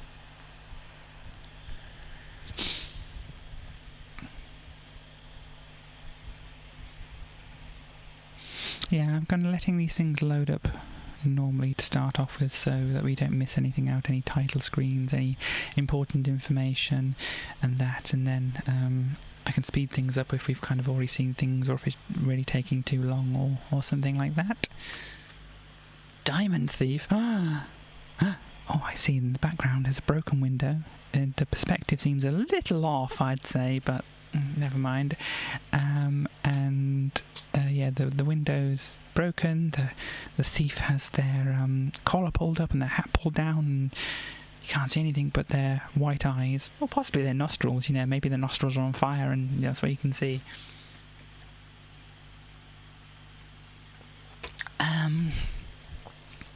But yeah, I mean, oh, okay. Controls of the left and right mouse button. Pick up all diamonds, avoid the alien guards, and escape through the gates to the next level. Design, graphics, and code by Hershey. Cool. No idea who they are, but yeah. Let's do it. Oh my! This has lag. Oh no! Or oh no! You can do it. Oh, I do not like these controls. I am controlling that little targety thing which is shooting with the mouse, and as you can probably tell, it's going very slow. Plus, also, it's very laggy too. Here they come! Oh my gosh! And it's got acceleration and things. Oh. A clean slate. I think that was my bomb button. Oh dear. Yeah, this is not a comfortable way to control things. Wait a sec, they're opening! Is that a good thing or a bad thing? Is it a good thing? Okay, level 1 completed. I just decided to go for it. Oh, and then these things, are these the bombs? If I can... Oh, please, control. Yep, there's the bombs. Bonus? Oh, I missed the bonus. Don't crash into things. Oof, oof. Yeah, this is not comfortable to control at all. I mean, just imagine if you've got a long stick which has a heavy weight on the end. Oh dear, not a man. So come on, you can do. Well, I'm trying. Yeah, but just imagine if you have, or a string with a weight on the end, and you're kind of controlling the top of the string and trying to direct where the weight goes. You know, like was it a plumb bob or something, like a yo-yo? Let's just say a yo-yo, because I think a lot of people won't understand that. So if you have a yo-yo, let it just drop right to the bottom and sit at the bottom, and then you've kind of got to control the yo-yo by moving your hand around from up above. Yeah, it's just kind of that awkward to control, plus the frame rate isn't that great either. Okay, so the high score is by Captain Zap, alias the Yoga. But yeah, that was kind of a bit rough to control. So we go back, load up the thing again. F1 Challenge or Stardust? I think I'll go for the F1. Not F1, the key, but F1, the game, the challenge. So, F1 Challenge, playable one-circuit demo for Amiga Power, available soon from Team 17, who did a lot of things, and I think still are doing a lot of things. They did Worms, isn't it? And a bunch of other things for only $10.99, so this was obviously a more budget title. 17th... Okay, I was reading that. Guess I'm not reading it now. Oh, my. Brum, brum, brum. Oh, no, and it's got, like, gear shifting as well. Oh, I think it's automatic gears. So, oh dear. Pit. I've only got 2% damage, so I don't think I need to go in the pit. Ow, just yet. So fortunately, this F1 car has... Oh my word, that's getting out of control. This F1 car has automatic gears, which is nice.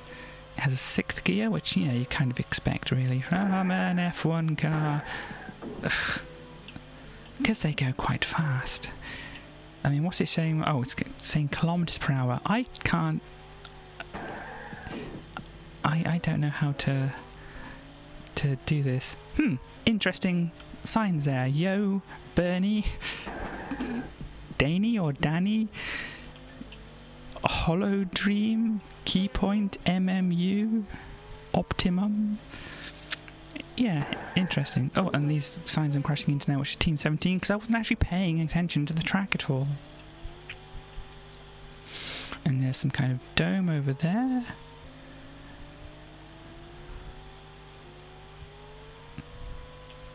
Brum. Oh dear. Maybe I should have tried to slow down. Oh. 100% damage. Race over. You know, they could wheel me to the pit. Okay, 360 degrees car rotation. We saw that. I span around. Dozens of realistic sound effects. Animated pit stop sequence. So we didn't see that. Because we didn't actually get to the pit. But, you know. Also said high detail graphics. Brum, brum, brum. Best lap 99.99.99. Oh, yeah, I don't think that's actually calibrated to a good map. Oh, I want to see position 14th out of 22 as well. These cars are being ever so rude. Trying to crash into me. Have I got a brake? I don't think to have a brake unless no. Just letting go slows down. Fine, I'm not going to win this race. I don't think I'm in a position to understand how to win this race at the moment.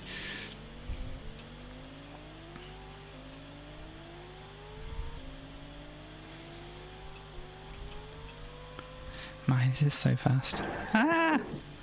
I couldn't see you, there was a hill.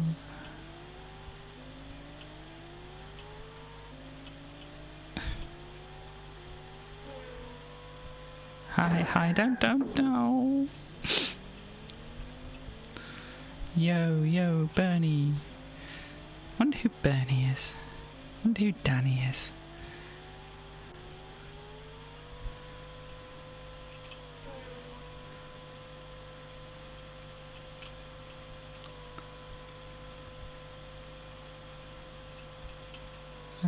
Don't crash. Oh, yeah, I don't seem to have oh, 100% damage again. Yeah, I'm not quite sure exactly how to do anything there. So we shall just reset and see what else we have. Stardust. And I'm guessing Pong is, what you expect Pong to be. We could have a quick look if we really wanted to, but I'm imagining, 2 paddles, 1 ball, blocky graphics, that kind of thing.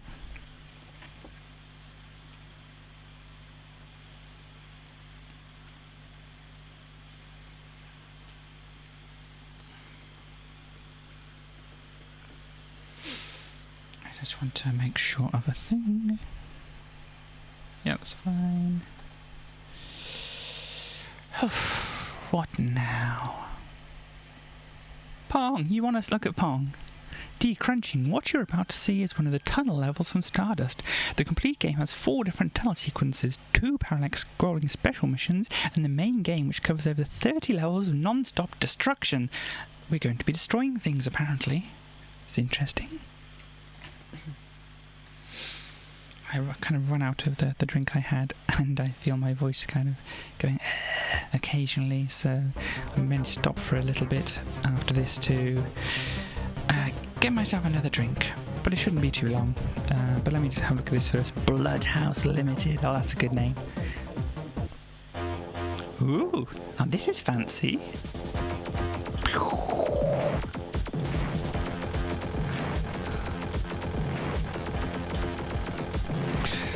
Kind of awkward-ish. I don't know. Bad flashing.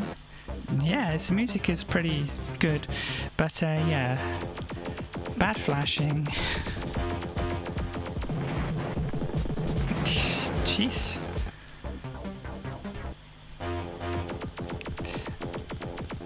So yes, this is one of the tunnel sections, so I'm not quite sure if the actual full game proper out. Yeah, wow. I'll leave this music on while I actually get a drink.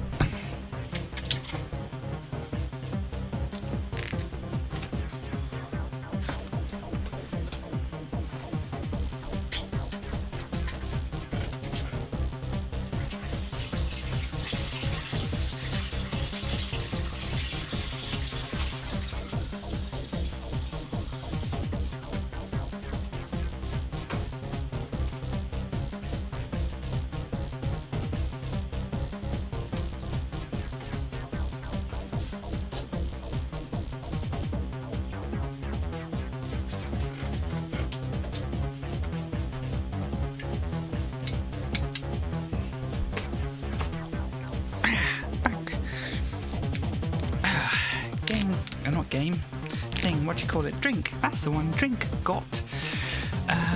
Lots of words on the screen here. Grooving to the music. Just want to see what I can see with the words that appear on the screen. Hang on.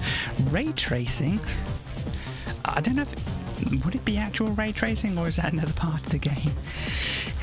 Or was it the ray tracing on some sprites, like the rocks here, and the ship has been ray traced but then converted to sprites afterwards, because computers these days struggle with ray tracing in real time.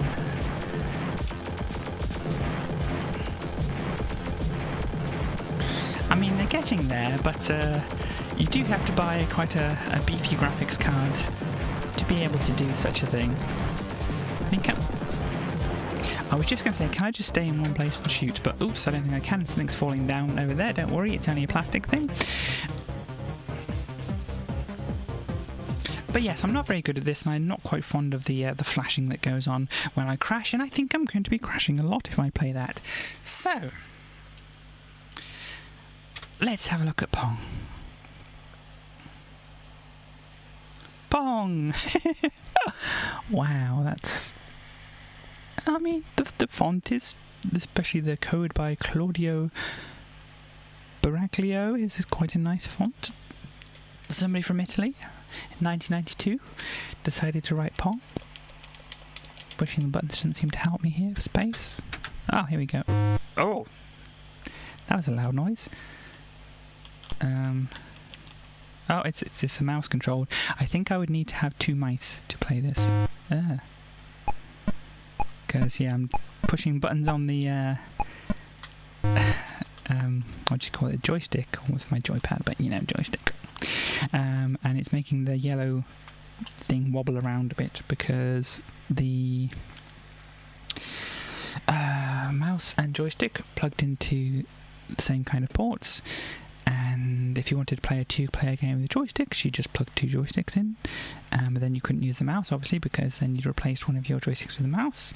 And if you wanted to play with 2 mice, you would plug another mouse in, and you could control the yellow one, but if you're pushing the wrong, doing the wrong inputs, it wouldn't know how to interpret that, and so it would just wiggle around like this. Because, yeah, up on the joystick makes it go up a little bit, left on the joystick makes it go down a bit, and the fire button is basically like the left mouse button, I think it is. And yeah, so I can't play, but this is a version of Pong. Hope you enjoy it. It's got a nice kind of green theme with some white lining, which looks a bit like a tennis court, so there you go. Unfortunately, not much we can do about it, as again, 1-player game, no people in the cupboard, as I say, to play with me. So yeah, we're not doing that skit again. That kind of went in a bit of a weird way. So this disc, what is on this disc? This was cover disc 12.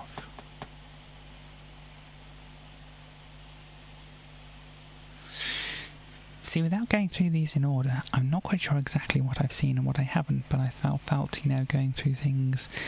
Oh, there we go, Titus the Fox. There we go. Maybe I should start going through them in order so that we have some kind of idea what's going on. Now, we tried 1 before. 1 didn't work very well. 2 here is in a different format, which I'm not quite sure how it actually works. I think it's a special disc which didn't actually work when I actually tried to run it in the first place. But that was because I was trying to run... Oh, it needs a special plug-in anyway. Let's forget about that. Disc 3, I think we played something on it, but let's have a look and see what we get anyway. I have a turbo button now, which means I can get... So there we go. So I didn't play all things on here. I played, was it Frantic Freddy and Prehistoric? Didn't do Exile, Tiles, or Amoeba Invaders, I don't think. No, I did go Tiles, wasn't it? Tiles was the Mahjong thing. So let's go to F9, Amoeba Invaders. Which you can possibly guess what that might be, but let's have a look. Freeware from Late Night Development Corporation, and I can push the button to start it up. Is this expecting a mouse? Oh no, we are playing Space Invaders, or Amoeba Invaders, and the amoebas look actually very similar to the Space Invaders.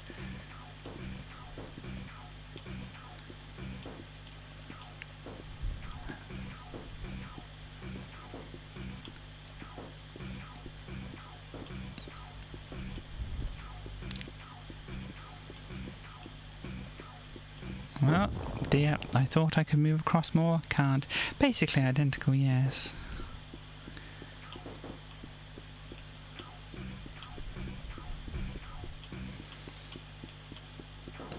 Oh, no, don't shoot the base.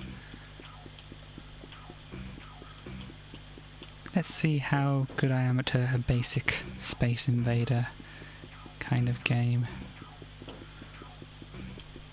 Oops. I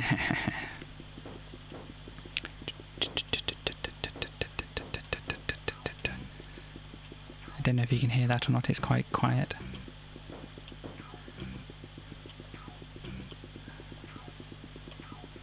But yes, I read, not quite sure if it's true, but apparently the speeding up was because, well, initially because of a bug in the program, because, you know, rendering all the aliens to start off with took a lot of processing, and once you killed them all, it needed less processing, so they ended up going faster. That's what I've read. Don't know exactly how accurate it is, but yeah. Uh-oh. Hi. Uh-oh. Ah! I thought one of them would be stopped by the building. But no, game over. We all know, well, I suppose most people know Space Invaders at the moment, so I don't think there's much to look at there now. So if we go to Exile instead. This is the Exile I'm thinking of. It's a kind of an interesting game. Never really got too much into it myself, but you can see. Available at $25.99. Copyright Audiogenic.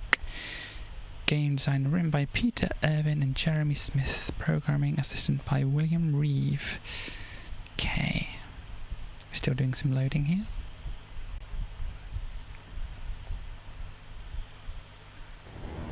Yep, this is the Exile I'm aware of.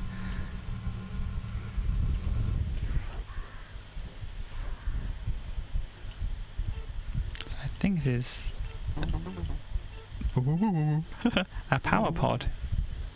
Fire? Did I actually work the power pod or not? Is that a gun? Can I grab this egg? No. A grenade. Yeah, I think we've gone past the grenade now. Can I grab this? Select and fire. How do I select it? Which buttons do I use to select it? Space? Oh my, that's a lot of stuff going on there. Down. Pick up? No. High. Do I push this now and then do... Does that pick up? No. Let's try something which is not trapped. Ugh. Oh dear. So this. If I push this, is that pick up? Didn't seem to do it.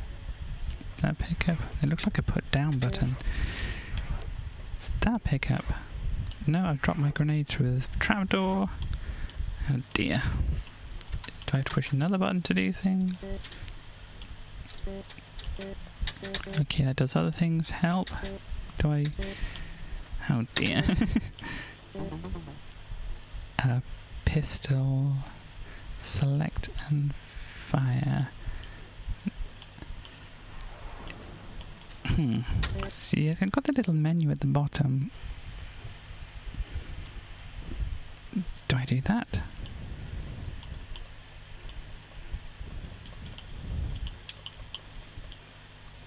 Yeah, how do I... P to pick up? No, that makes me go upwards. That shift. Any other buttons helping me here if I stand near this thing that makes me move? Oh no, a bird! A bird is attacking me! Help! I need some grenades or some... Oh no, I picked it up! I don't know how I picked it up, but... Oh no, oh no. I think it's... Uh-oh. How do I throw now? Help. What, did that set it off? Okay, now I have a teleporter? Oh dear. Yeah, I'm not... Now I can't move. Oh dear. And that's... Oh dear. I've pushed something and now I don't know what I'm doing. Oh no, and now I'm back to joystick. Okay, cool. So...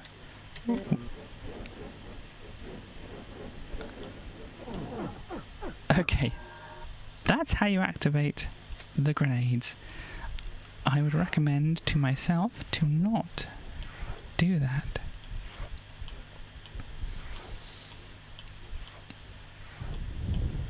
Right.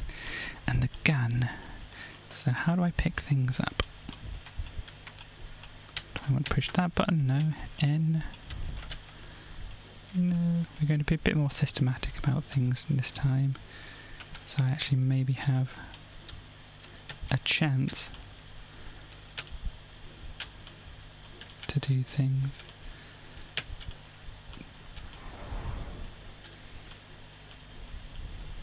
And that's fly.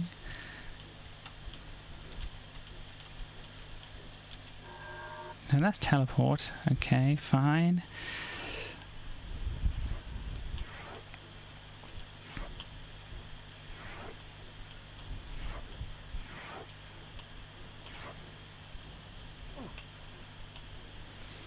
I should probably look and try and see if I can find some instructions for this.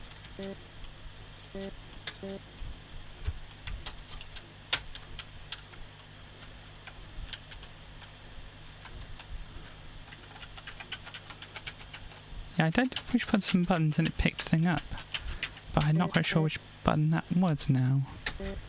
Yeah, I'm not going to be able to play this without actually looking up any instructions here, so I think that one is a thing I'm going to have to come back to. Let's see what's on disc 4.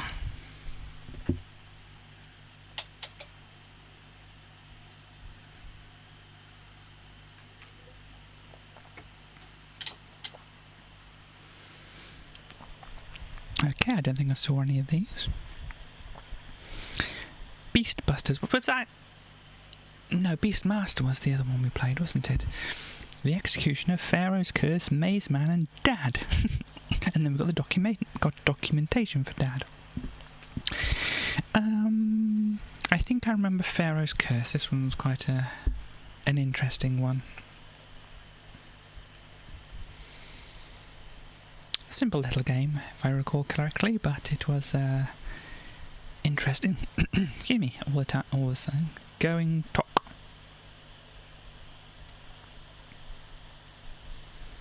Oh yes, it's doing some scrambling things here. Oh, this is not what I was thinking of actually. It said press return to start. Going to have to go. Okay, cool. Thank you. Wow. Press fire to again.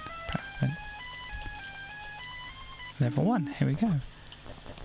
Hold your hands up to fly with the bird. Okay.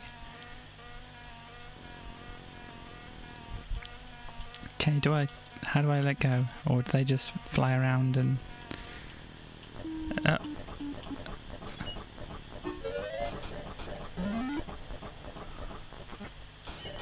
Oh, I can shoot. I don't think I can jump. Oh, Dr. FX, we saw that name before. And Bit Boy, I don't know if we saw them before.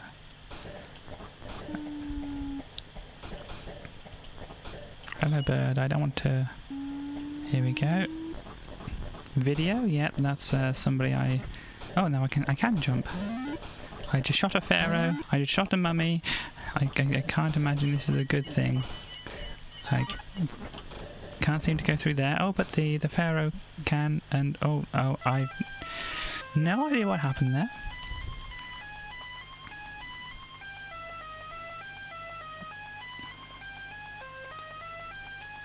I wish to play the game. Please let me play the game. Hi, bird. Oh, that's...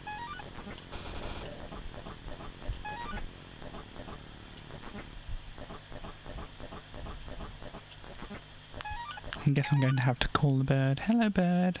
Please come save me.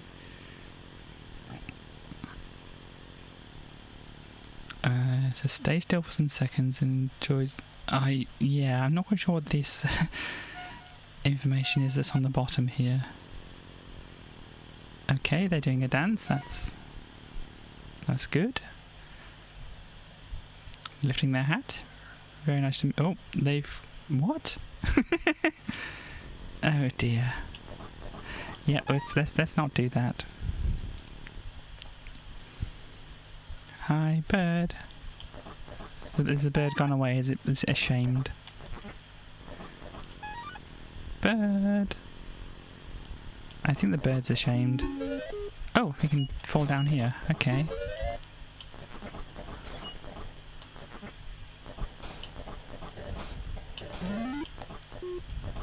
Hello, bird. So I got a key. Oh no, I'm going to fall on those. It's not good. Did the floor just attack? The floor just... Huh?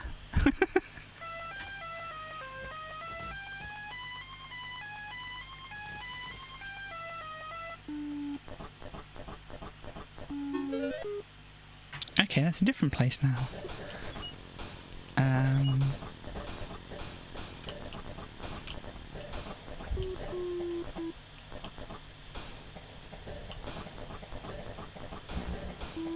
Okay, the floor just suddenly becomes dangerous at times. I don't know why. What? This is kind of, you know, similar to Yolanda, isn't it? Just random things will happen. It's up to you to not know what's going on. Bird, help me. Get me out of here.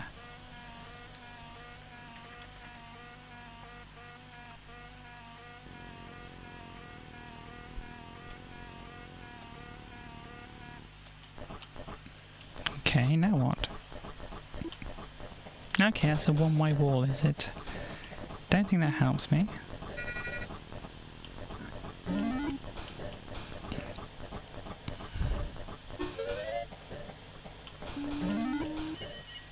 Oh, did I shoot the bird? Sorry, bird.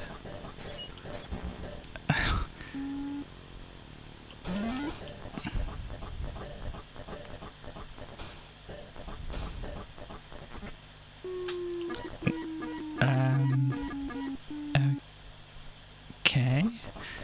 Bird? Where are we going now, bird?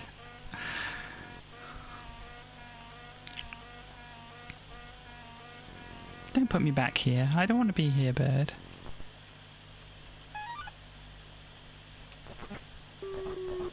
Uh-oh. Mummy, you know, Pharaoh got me.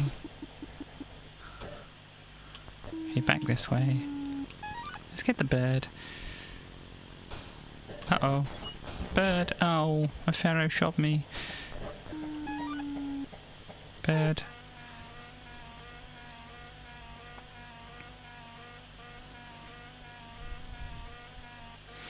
So obviously, as you can probably see, the graphics here aren't as high quality as you might expect on the Amiga.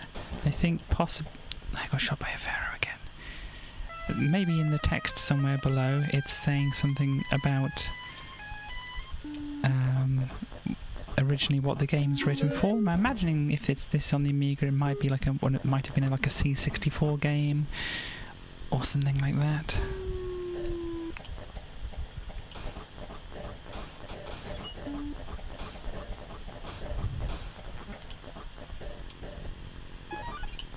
Oh, there we go, climbing up.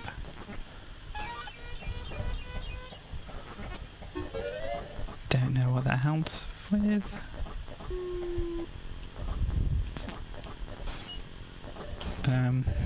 Maybe you can't go back that. It's a little silly that it decides to kill you straight away. But, never mind.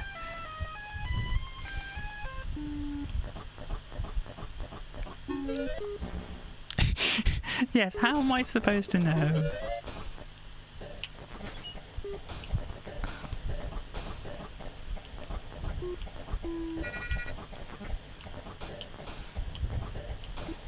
Oh no, falling on the mummies.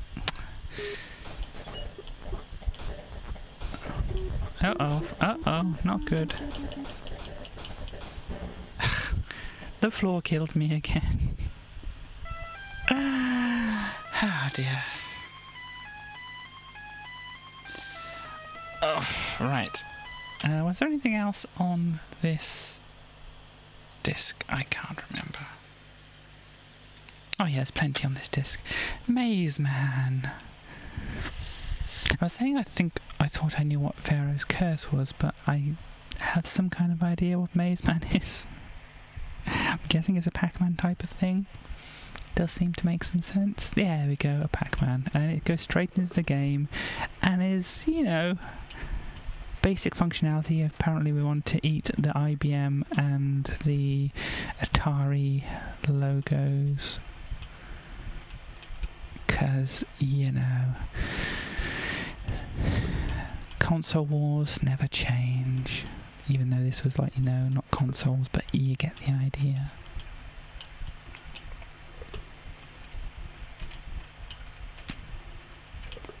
Hi, can I eat IBM? Oh no.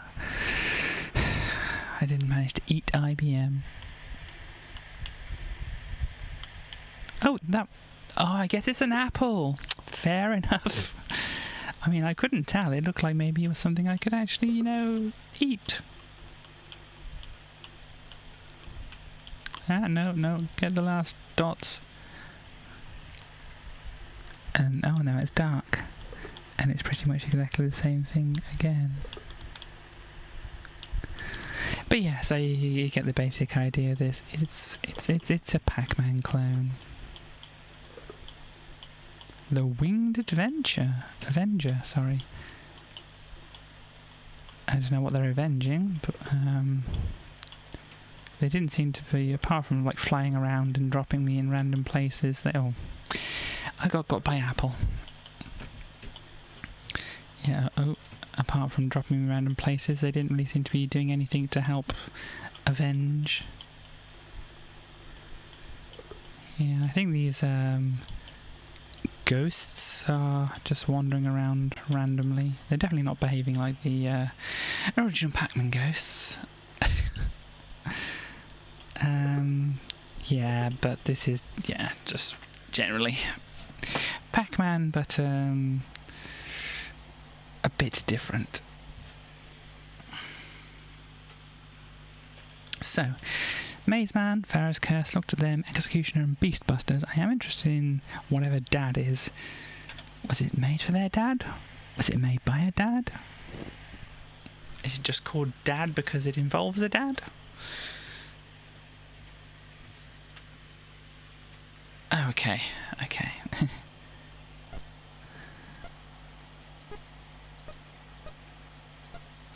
It's some kind of logic game.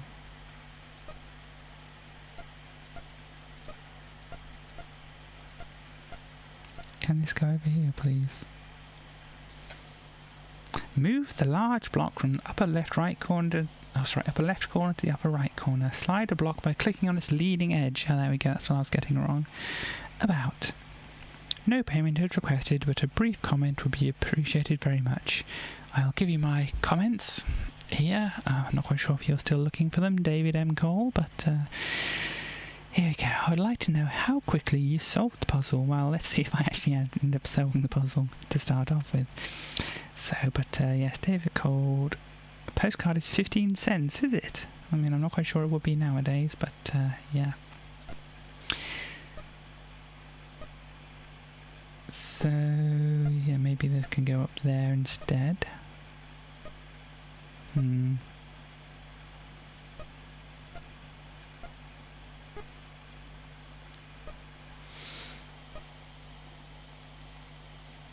Actually, I have an idea.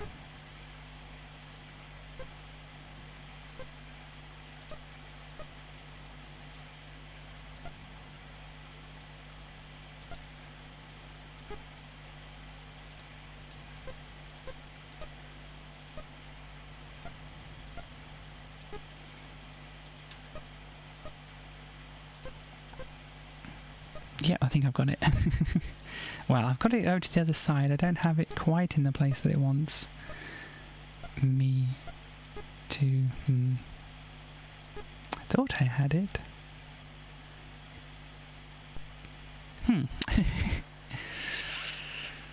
I think maybe that's not the way then.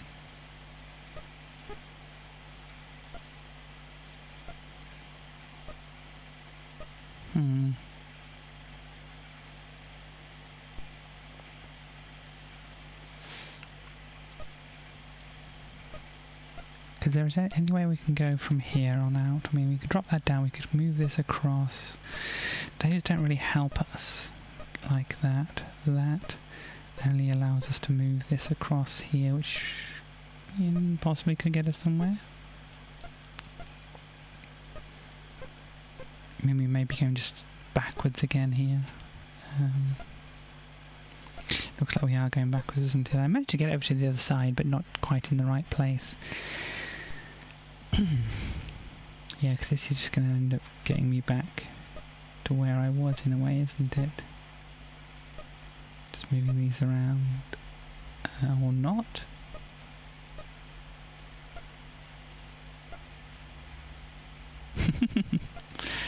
Let's restart. Okay. So, how did I do this thing in the first place? Let's move these out of the way first, then move this. I can't remember.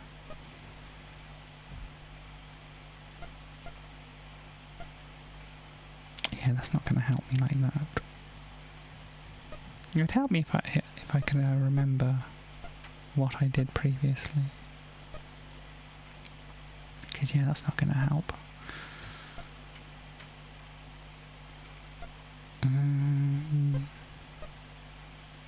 Yeah, I don't think that's going to help either. I forgot what I did.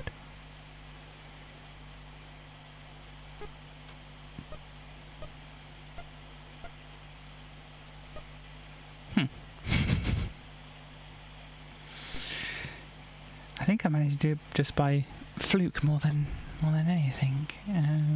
Because yeah, moving these around doesn't get me anywhere apart from moving these back to where they were. Same on this side. So the only real thing I could do which kind of gets me anywhere is move this down. And then it's either this green one or this yellow one. This doesn't get me into a position where I can do anything, so moving the green ones out the way makes sense. Then moving the yellow ones will help me move that one up and these across. Giving me kind of more... Yeah, but then there's nothing much I can do after that. Unless I do this to get this out of the way, but then... I can't remember what I did before that actually helped me.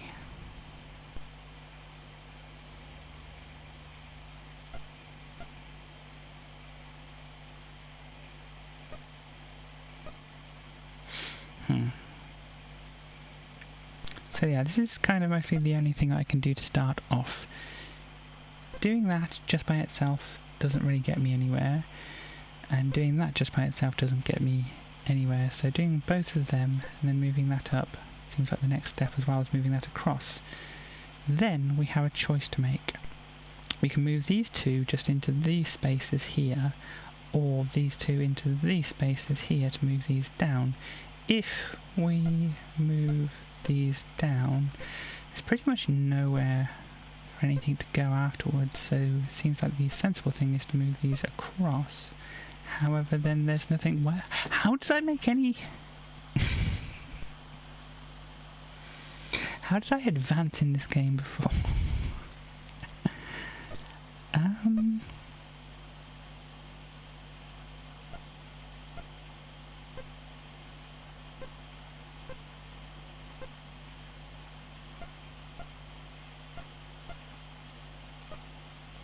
I'm lost now.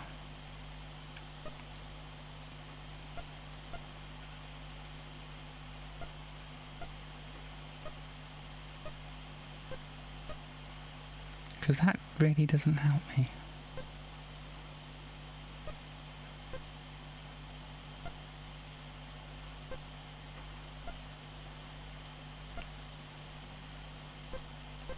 I need to watch this back to figure out how I did anything in the first place.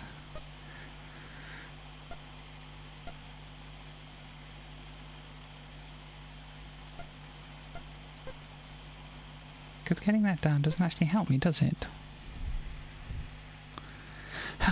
Now I'm frustrated.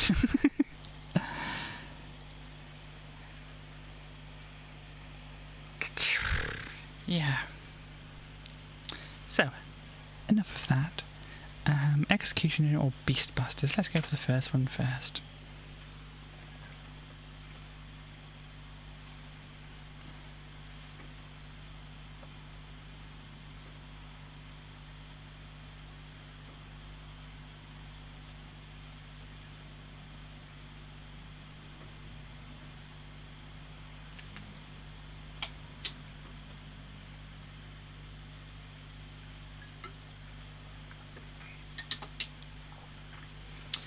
Right.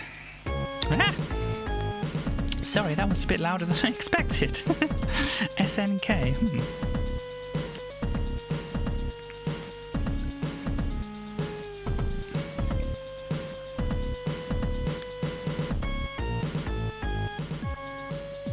Apparently it's giving us credits. Yeah, interesting. SNK, don't they make fighting games? Things. Okay, we're back to here again. Fine. Press 1 button. Or do I press the... Well, it did something. This town is doomed. Those who enter never return.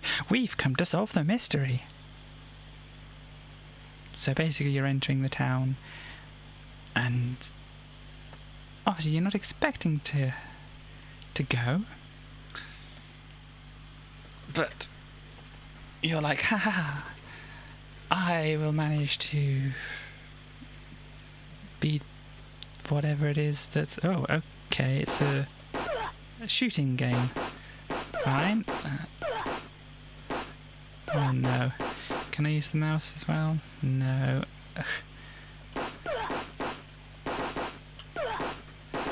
Do these zombies have guns? Subway platform. For robots, apparently. I don't know if that's only robots can use the subway platform, but here we go. Oh, it's a rather noisy subway, and I can't see where my pointer is.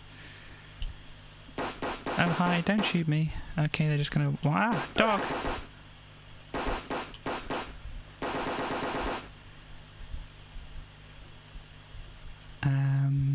I'm guessing the green bar at the side there is my house. Okay. Now what?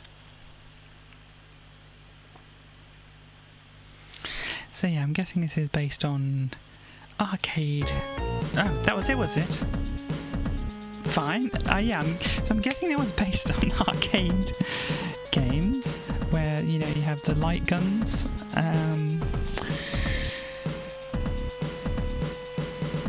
Trying to translate that to the Amiga.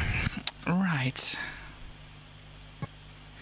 So we had one more game on there, which was the Executioner, which is on F3. Yeah, they seem to be spaced out 2 keys apart, so maybe you don't accidentally hit the wrong button. Or because they felt like, oh, these keys seem to not be getting used so much, well, we'll just use them all.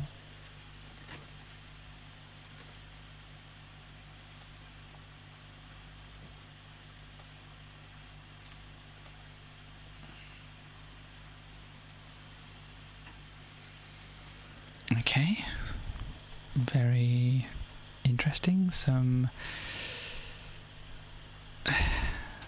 you know, possibly HR Giga inspired artwork here. We got the was it biotechnology kind of theme going on here. Let's see. 12 sectors, 120 planets, 6 landscape types, organic, sandy, medieval, icy, rocky and futuristic. Okay. You can travel between each of the 120 planets freely within range of your current fuel limit. Extra equipment and fuel can be brought from the local shop. Your objective is to find the enemy's evil leader. Okay, but to do this you must find 4 pieces of an electronic key scattered around the galaxy. To find these you must capture enemy soldiers and pilots. Okay, so we're kidnapping. When you have captured these, you must gain information from them in any way you can. Oh, this is not sounding good, is it? These captures can then be sold to the shop in return for more... This demo consists of 2 of the medieval... we just kidnapping medieval people and selling them to a space race. War crimes, space crimes. Oh dear. To complete a planet, you must tractor beam the transmitter pod somewhere on each planet. Choose a planet. Right. Okay. Okay.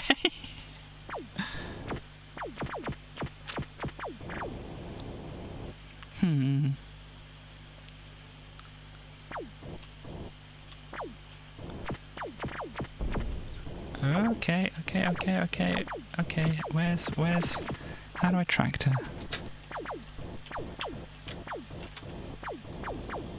Okay, that's crashing.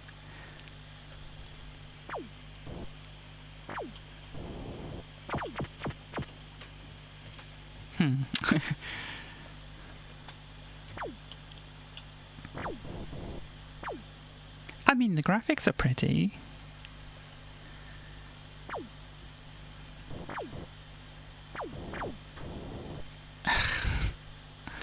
Though I don't seem to be doing very well at avoiding the bullets.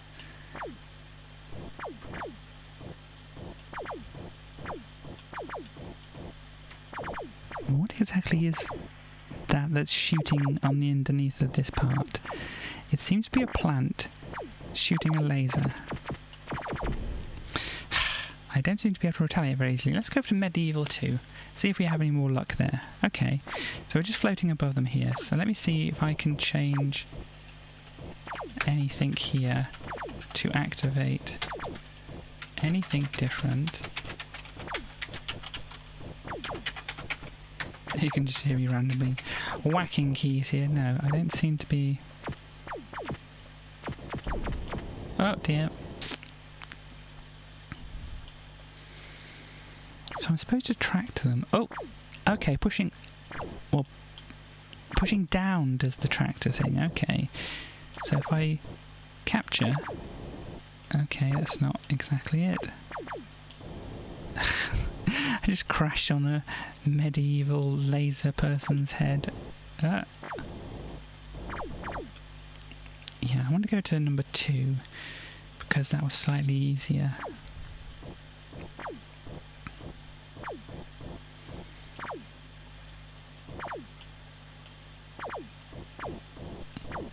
Beam, beam. Okay, that didn't work. Hey there, hello, Jude. I am trying to figure out how to abduct medieval people at the moment. It sounds bad when you put it that way. It really does. So if I put this... Yeah, so can I kidnap you? No, I can just blow up on your head. I want to steal these people so I can sell them to a shop, apparently. No, yeah. And all a day's work for an alien force that seems to be like a biomechanical kind of thing. Can I? Yeah, so this just spins around and does things. Then what happens? Can I kidnap you or do I have to push the fire button? Oh, no. I don't... Oh, no, maybe I'm not supposed to get those people. Maybe because I can see some other people now. Maybe...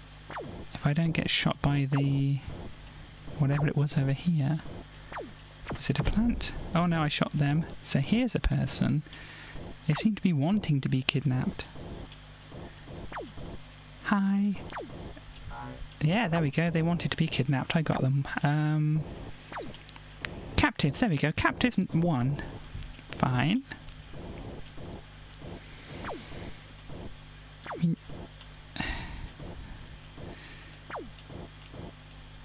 Okay, what's down there? It's a plant. Yeah, I'm kind of getting... Amiga, yes. I am kind of... Oh, hello, Envy. Nice to see you. I am trying to figure out... Oh, no, I think I'm figuring out how to be delicate with this game now. Kidnapped by... Well... You get kidnapped by the aliens and then... you get sold to the shop in exchange for other things.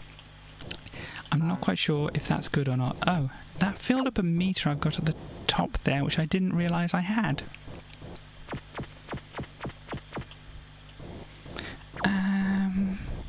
Okay, hello. No, okay, fine. Back up.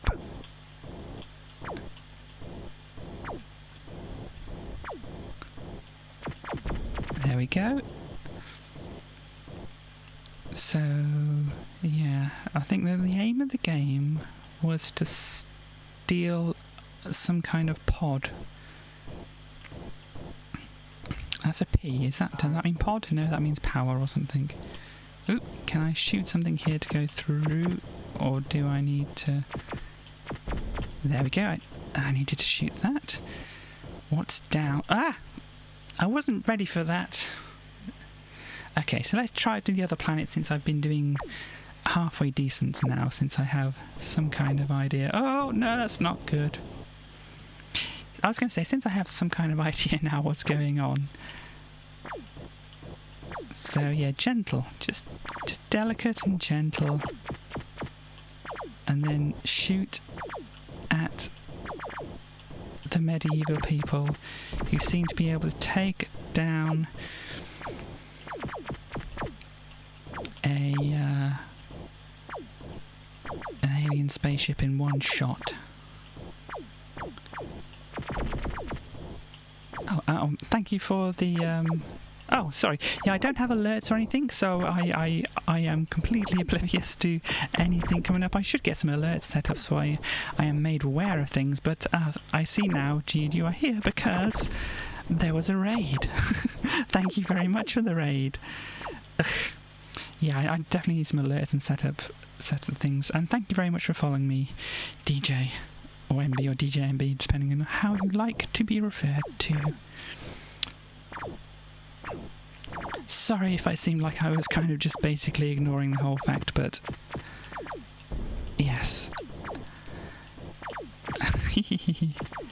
Should be in chat. I have.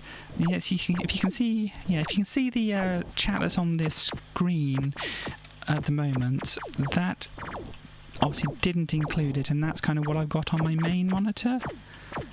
Oof.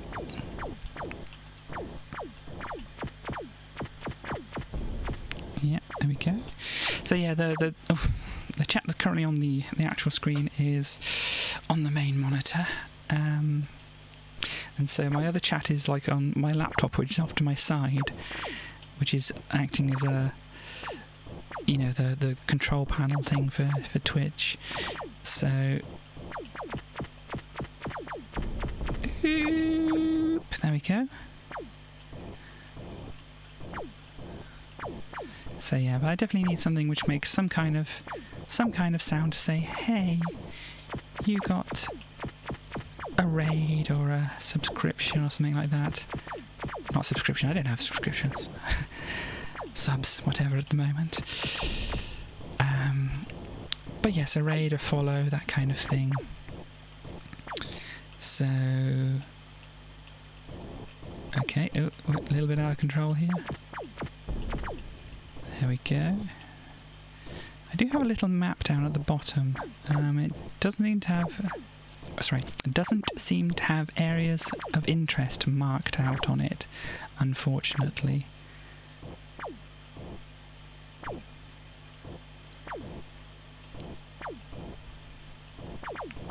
NB, okay, sorry, yeah. Still getting used to all the things that come up on the screen and everything for this Twitch thing here. Okay, so do we want to try and zap that one first? Oh dear. But yes, since we have new people that have come by, this is obviously as has been noted, Amiga games. But these are Amiga games from the Coverdisks you would get from magazines. Save. Oh no, spanned too much. So yeah, apparently this game would have had more planets to visit. And things like that.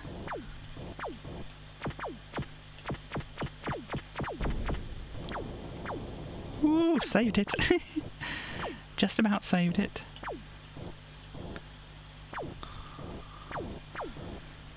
Right.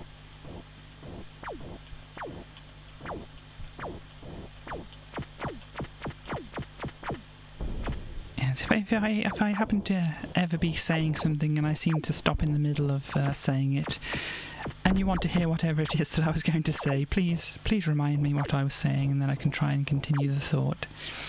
However, as you can probably tell at the moment, this is taking up a little bit of concentration to try and not crash into things.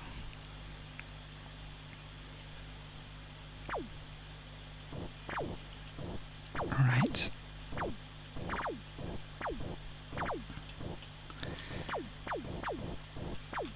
Ooh, come on.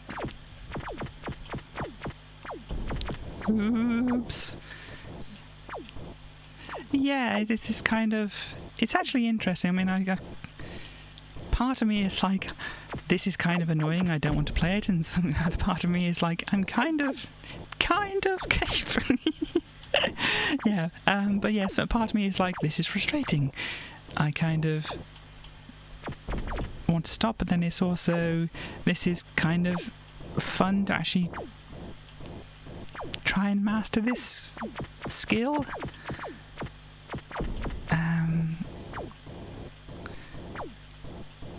Because, yeah, as I said, it's kind of taking up a lot of attention and that to do so currently.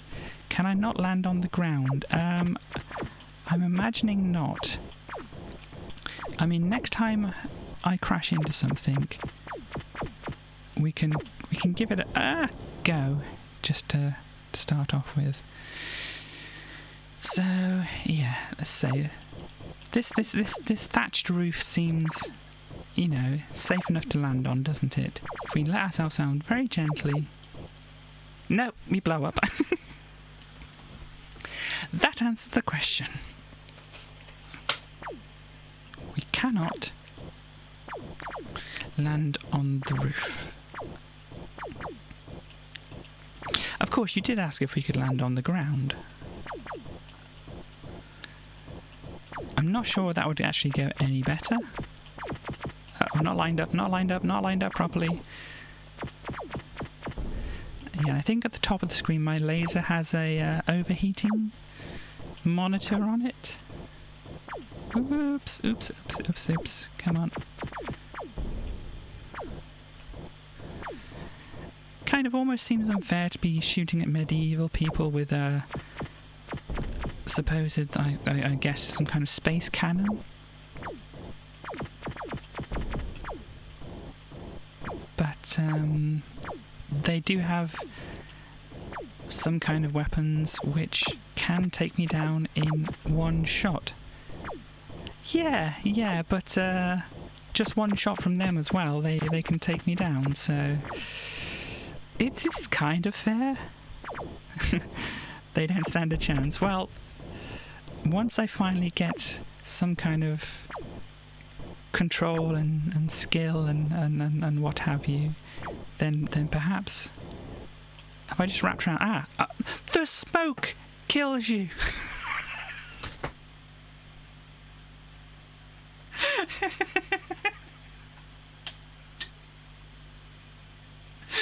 Oh dear, excuse me.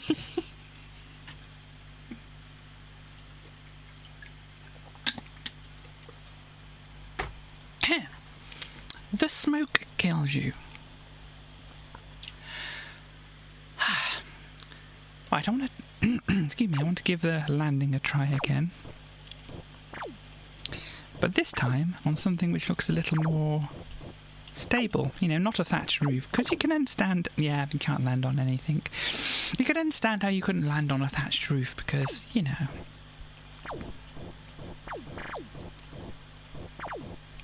But, this plant seems to be, or whatever it is that's shooting, seems to be very badly placed. Because it seems to be shooting off into that tree, which is very solid. Who needs landing? This is a very delicate spaceship. I mean, look at this. This archer is just firing an arrow.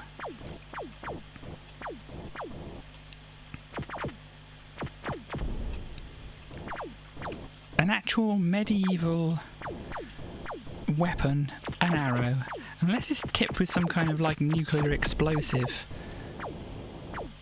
No, this is on an emulator. So yeah, I mean, it does give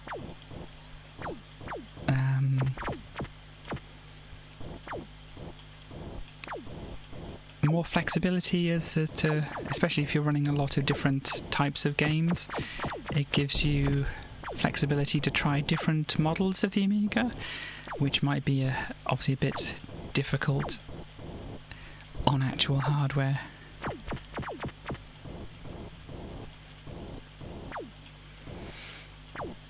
But yeah, so this is emulated as I say, and the cover discs are available, you know, where you normally find things available, such like this. I'm not quite sure, because it's like it's not like it's a deeply secret website. But yeah, that can be a dodgy area. So Paula chip. That is that one of the ones on the Amiga?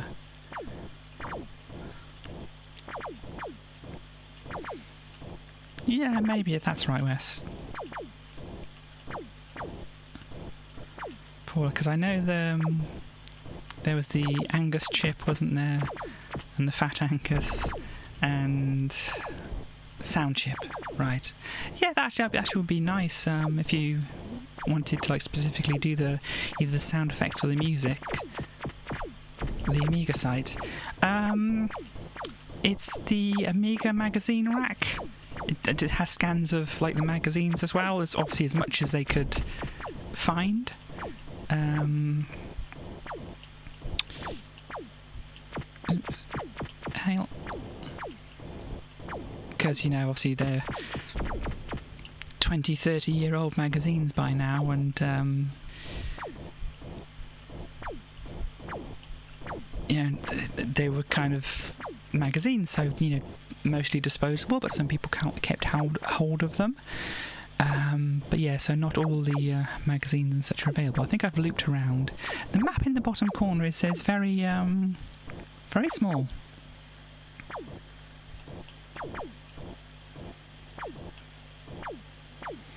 I mean, there's a whole kind of big area. I mean, I suppose if you know, it might give, you know, on words, sentences. If you know, you had bigger maps, like later on in the game, then it might fill up more of the space. But it would be nice if they could like scale up a little bit. I mean, I know this is the Amiga, so that might have been a bit more tougher than just saying that. Through here quickly before. Oh. Okay.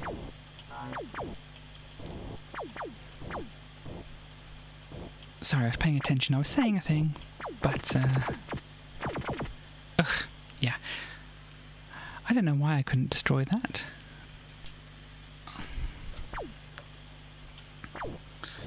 But yeah, so obviously not all. Yeah, this was on a disc that was on the front of a magazine. This is one of the Amiga Power cover discs. One of the magazines in the UK. I'm not quite sure where you're from, MB, but yeah.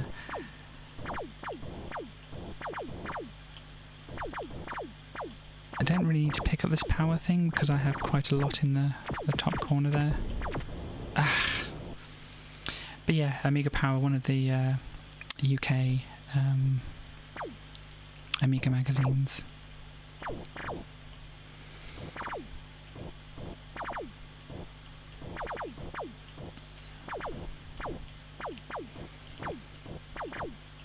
So yeah, basically the format of this stream, and actually the last one, has been just load up random games from random cover discs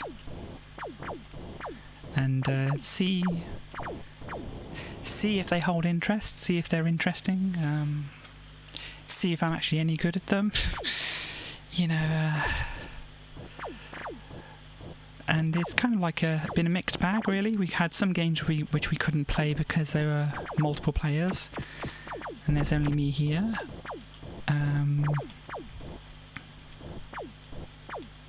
Yeah, this isn't actually too bad.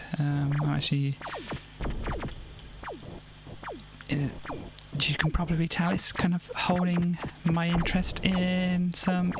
Yeah, It did say, if I actually, because I can just do a restart quickly on this, because it's not going to, because I'm running an emulator, I can do this speed up thing here. But this was the Executioner, wasn't it?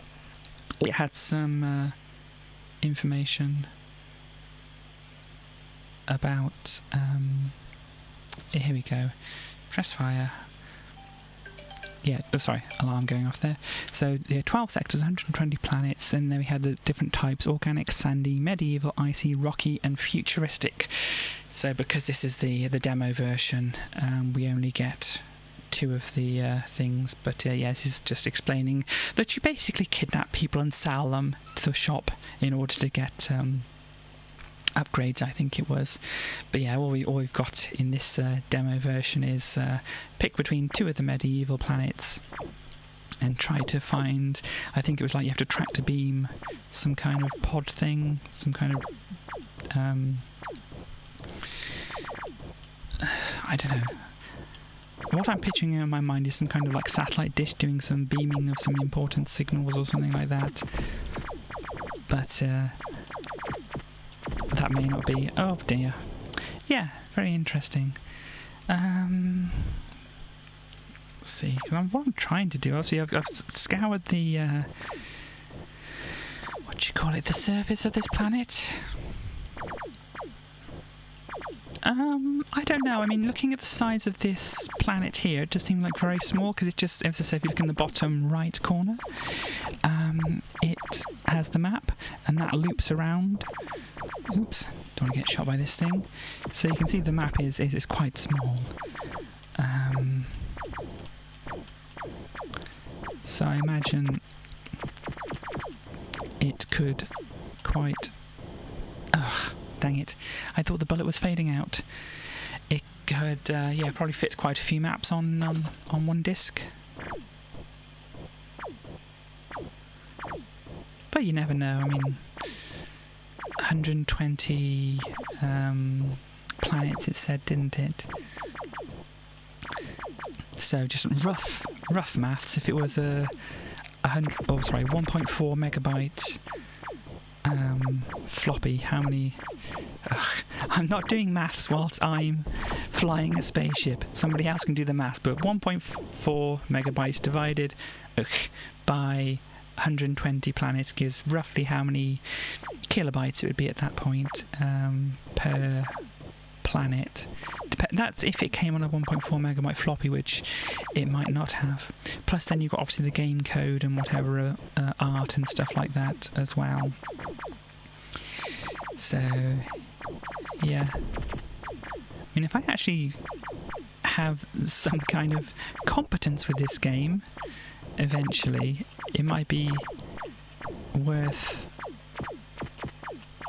looking out for the full game, so that, you know,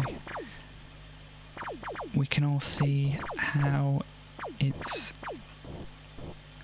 goes. Right, I'll take that one out first if I don't... Oh dear. Maybe I should just drop... Oh, no, don't...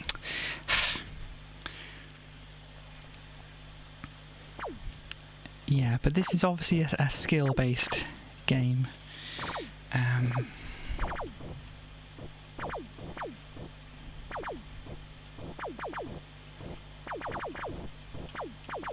Not quite as generous as a game you may get nowadays.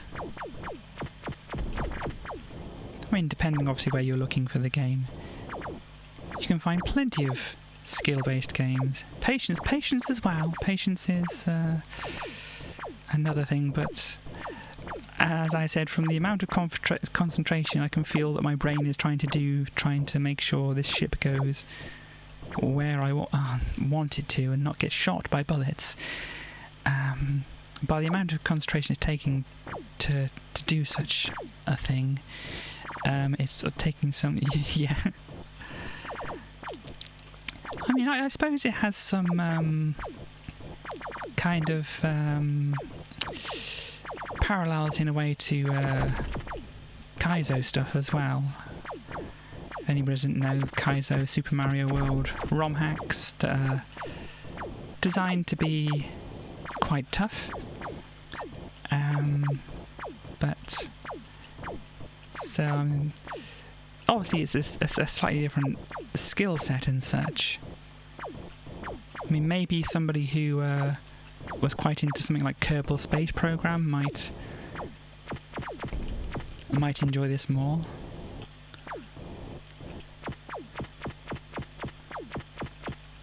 Yeah.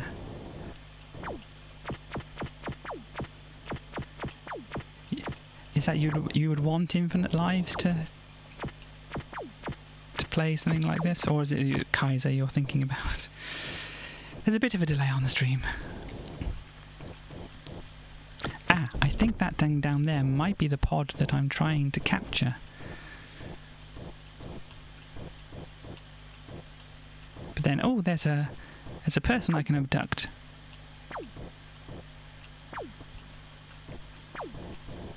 Abduct! Yay! Now I can sell them. Well, both, yes. Kerbal's it's also about flying them and getting them into orbit and things like that. So I'm trying to float over this thing and read chat. It's not brilliant. Let me just try and... Ooh, take that thing. Okay, now I've got it. Now what? Yeah, cape, because cape is definitely a skill. Ugh. Oh dear, that's a very tight area to get into, but oh.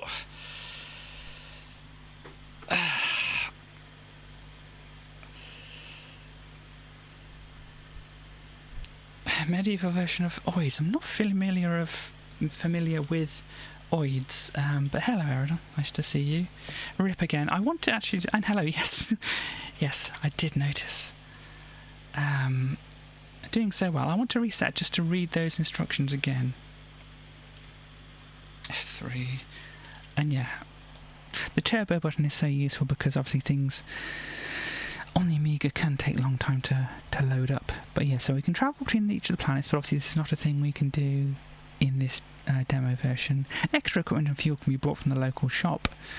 Find the enemy's evil leader. Ah, but to do this you must find 4 pieces of an electronic key scattered around the game. Oh, okay, so maybe that's the big game that we're thinking about. So maybe that's not what we're doing in each individual level.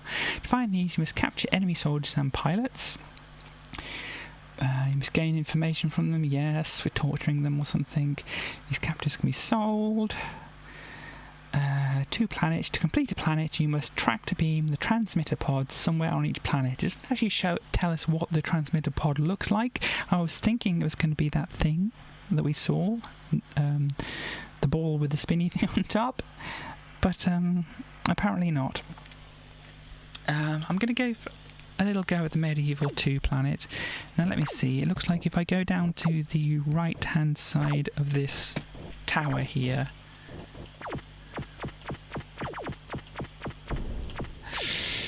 thrust, thank you.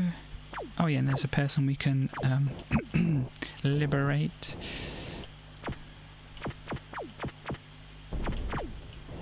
Over here. And ask them kindly for information. Here we go. Offer them a free trip to Disney World, maybe. Because we're nice like that. Oh yeah, I need to actually go through this quickly. So shoot, go, panic, or don't panic. Okay, so... Right. What is down here? Ah! Excuse me. Okay. That... Did it do that because I got near it, or is it on a timer? I think it's on a timer. Oh, hang on. Or it's because I got near it. I'm going through. I'm going through. Ah, the height. The height got me. So yeah, the map is not very easy to look at from here. But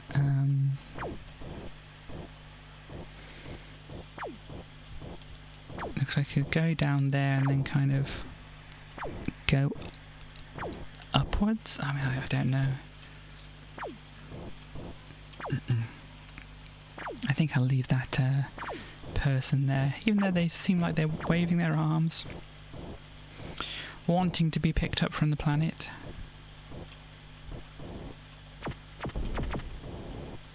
Oops, here we go. See there, look through the wall just over to the right. That looks like the pod thing, or whatever thing it was that I picked up previously, wasn't it? So I think that's what I want to go for. But okay, we'll wait for this to go up and then we'll go through a bit more gently than I did before.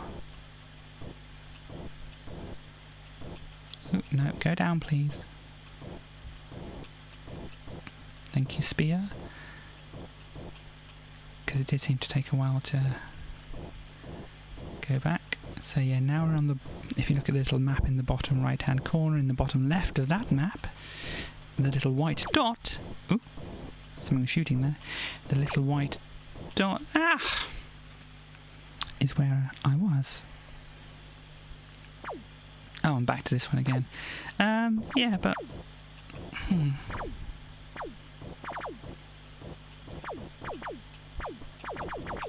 Oh, gain control.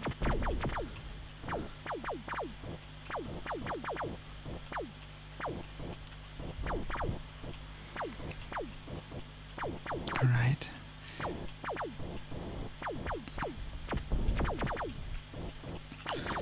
Because yeah, as I have said before, but maybe other people haven't heard me say it, but the Amiga just had a joystick with one fire button, and so I'm pressing, well, and I'm not using an actual Amiga joystick to control this. I'm using a, what's it, basically a D-pad. So I'm pressing upwards on the D-pad to do thrusting, the fire button, or one of the buttons on my controller, to do firing, and then down on the controller to do the tractor beam. And so, yeah, it's not... come on.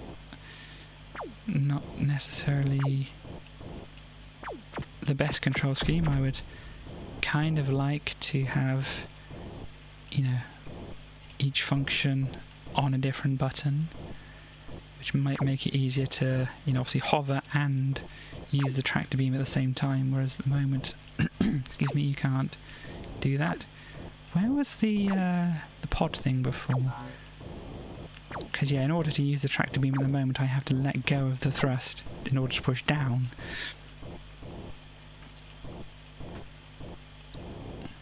There we go, there's the thing. Do I need to grab it and then get out of here?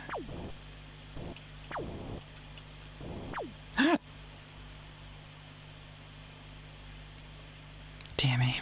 Oh. I've been up for nearly 3 hours. Or streaming, I mean, for nearly 3 hours. I've been up a little bit longer than that. Awake, I mean. But yes, I have been streaming for nearly 3 hours now. Usually I go for somewhere around 3 hours. I kind of feel like I'm not doing too badly with my energy levels and various things at the moment, so I kind of go as much as I feel like on this. So yeah, what I'm trying to do at the moment, because obviously I'm not exactly sure what my... Oh, so I've died still, but it says I have 2 captives. So... Huh, interesting. Yeah, but anyway, I was saying, my goal, at the moment, my own personal goal, not the game's goal, is just to try and get that capsule, and then try to make my way back outwards.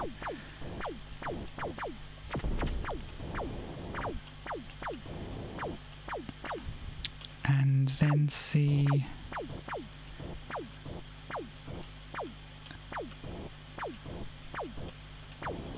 if, you know, obviously taking their pod thing and then escaping with it. Is this in a different place than it was before?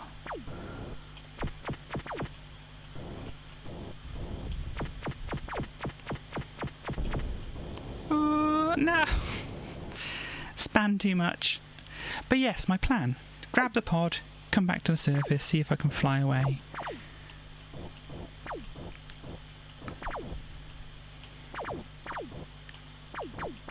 And then, if I do that and we get either an ending or there is no ending, then... Ooh, come on. Then, depending on how I feel, I might, you know, do another game, or I might end the stream. But yeah, I'm so close to actually being able to do this. It's kind of annoying to, you know... I think people can probably understand the feeling. It's like, I can do this, I know I can do this, but it's just all not falling into place quite at the moment. I always do that. I mean, because as I said, the thrust is on up on the D-pad. I mean, I could change that over to make it slightly easier for myself, but at this point, I've kind of already got this far deep into it with the controls as they are.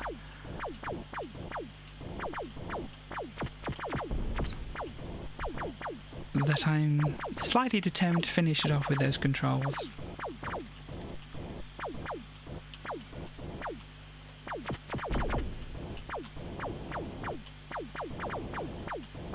But yes, if you're holding upwards to do thrusting, and then you try to move, like, or rotate left and right, you know, you're holding up and then up and left and up and right on the D-pad, and it's kind of awkward. Back, hello! Oh, You've come at a time where I'm flying around a bit out of control. But,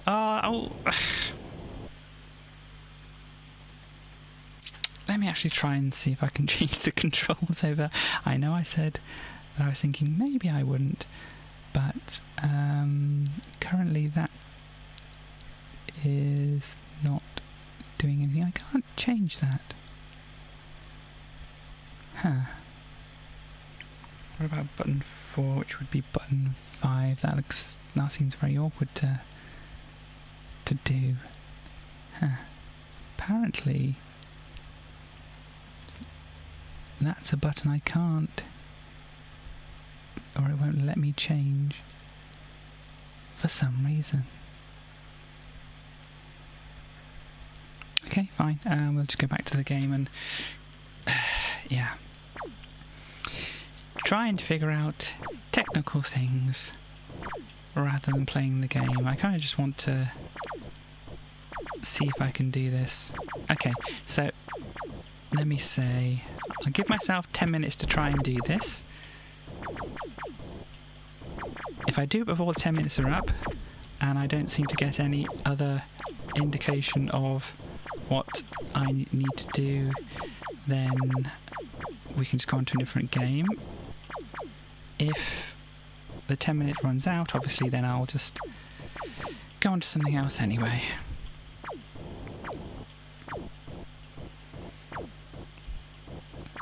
Yeah, that thing moves around. It was a little bit further across before. Which makes me think that maybe that isn't the pod thing that they want me to take, but then there isn't much space on this map. But anyway, I'll do as I said. I'll carry out my plan.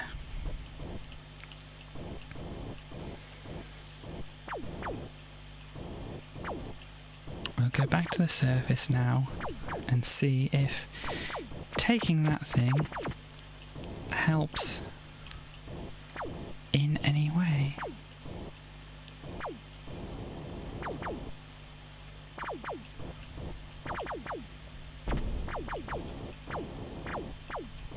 Okay, so I think that was their pod.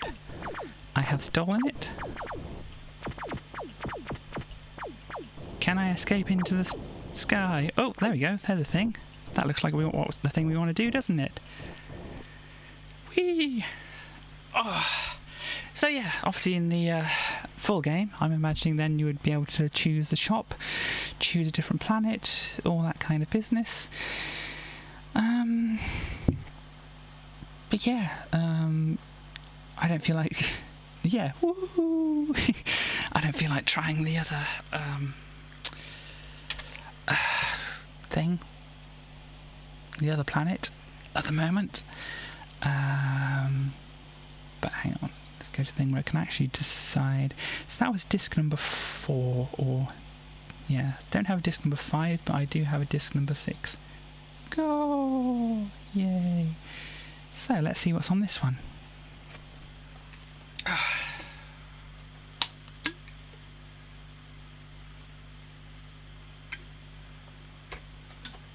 Thank you, everybody, for your positive messages.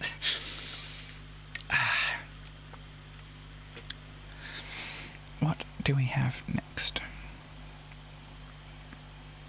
We have a lot of thinking from the computer. Excuse me.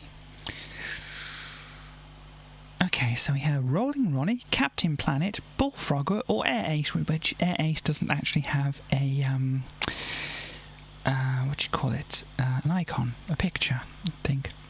Now, I don't know if it was this specific disc, but I remember getting a magazine with a cover disc of Rolling Ronnie on when I was ill one time, and I had a day off school, and yeah, my mum had to go shopping anyway, and so she, I don't think she took me out to the shop, she might have just came back with it, and then it was like, here, have a magazine.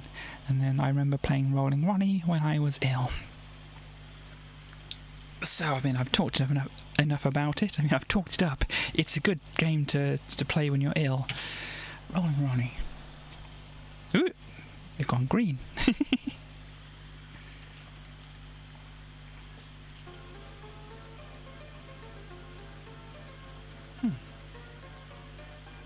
It's kind of like an old film soundtrack or whatever. We have bottles. Hang on, let me try and adjust this microphone so it's actually closer to me. And let me try and tighten this thing up so it stays closer to me. So yeah, I'm guessing just start game is a good place to start.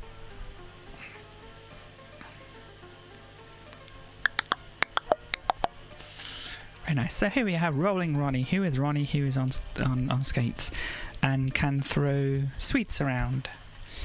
And collect coins and such. Can I shoot the newspapers with my sweets? Yes, I can. Cool. Oh no, there's a ball coming at me. Oh no, the ball knocked me over. Ronnie, up we go. Oh no, the balloon. And that helps you move out of the way of things if they shot you. Oh, you. Hello. Excuse me. Oh, it's kind of circus music now. Please. Oh, my voice is going. Please. Hang on, let me have a drink.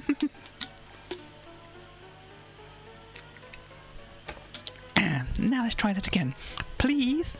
That's working a little bit better. Please take this letter and hand it to the lady in the next bureau on the ground floor. I'll give you 12 pence. Excuse me. Sounds like a chore which would, you know, take more than 12 pence. Let's bargain with them. I get 4 pence extra. Cool. Well, let's accept that. We don't want to push things too far, do we? Scary looking box.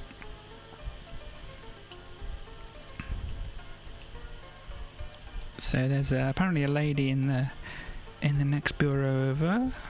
So I'm guessing they're going to be over here somewhere. Let's go up and let's collect a few things. So let's look at the thing. So what is getting this? You've got 36 of something, 24 of another thing. Okay, so that adds to the P. And then this takes down from the B, which I'm guessing that's maybe, if it's going down, things we need to get to end the level. Football's coming in. Okay. See, if you look in the bottom right-hand corner, you should be able to see some icons, and they have the F keys above them. So obviously you press the F keys to use certain things. One of them is a letter, and we don't want to steal the letter.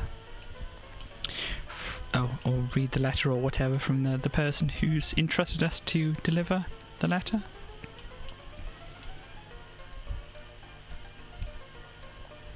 Looks very dangerous down there, doesn't it?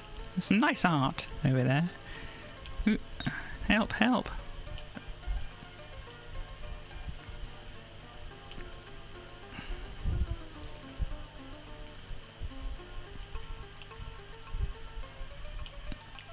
Yeah, so pushing this, there we go. So we've got an E and an H meter. I think the H is health, so that means if you run into things, obviously you get injured. And such, as you might imagine. I think the E, since it's like a bunch of fruit, is actually what we're firing out here, yeah. Which looks like some kind of sweets or something, but anyway. This, oh, that adds to that, so I have more things to fire with. I imagined I would see this lady already, but apparently no. We can grab a bomb. Oops, there we go. So yes, now my bar at the bottom is full, so if I want to pick up anything out, pick up anything else, I would have to use something like this. The bomb, which destroys everything, as you can imagine. That's currently on the screen, of course. Oh, I think this is the lady we need to deliver things to. Or maybe not. Be so kind and deliver this packet to the gentleman at the entrance to the next bureau ahead. These 20 pence are for you. Fine, let's accept it. And now, obviously, we wouldn't have been able to accept that if... Well, can I... No, you're not the person I need to deliver this to. Yeah, we wouldn't have been able to accept it if we didn't have an empty inventory. And we have a horn up there, which obviously I'm not going to be able to get. Yeah, I can't even pick it up. And now we have Luxor Jr. trying to attack us. And I'm running low on fruit to attack things with. Ah, dear. Yeah, I don't know how much sense this makes. Here we go. Thank you very much for this important letter. Have a nice day. Cool. So we delivered the letter to this person, and there's Batman symbols going up and down here. Fine.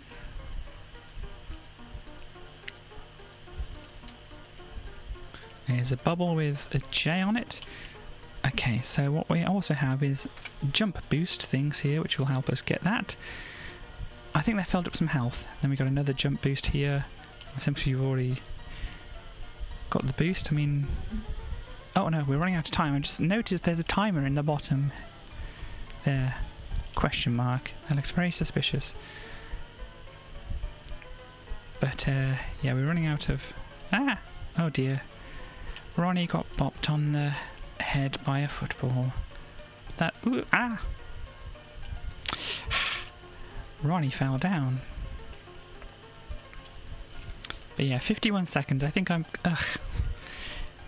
going to try to get to the exit if I can. Oh dear. Oh, there's a person up there. I think that's a person I want to deliver.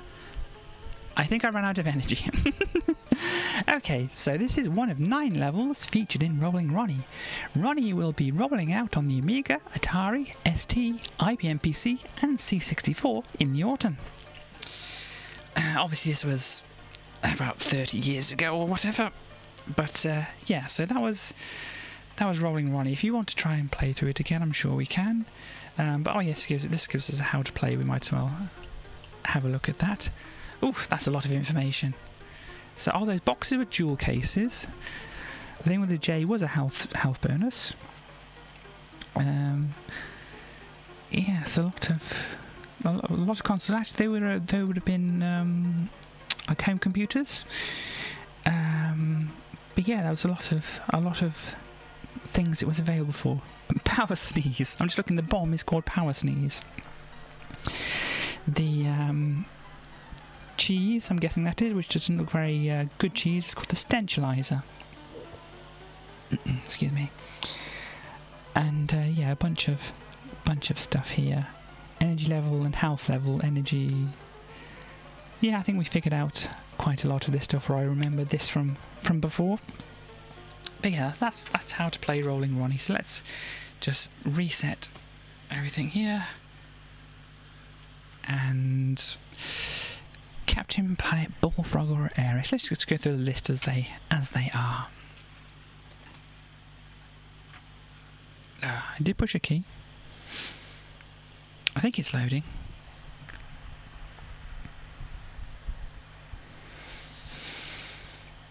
But yeah, as I said, I'll let things load at the normal speed that they do the first time, just in case there's any cutscenes or information which we might miss out on if it goes by too quickly. Wow. We got some funky music going on here. Copyright 1990. TBS Production Inc. and DIC Enterprises. All rights reserved. Music by Wii Music, I guess. 7 soundtracks. It's a funky one. Copyright 1991. I think it said 1990, or was that the other? 6 levels to play. This demo only contains part of 1 level and would have been about 25 quid. Cool. High scores, which don't seem to be lined up very well with the background there.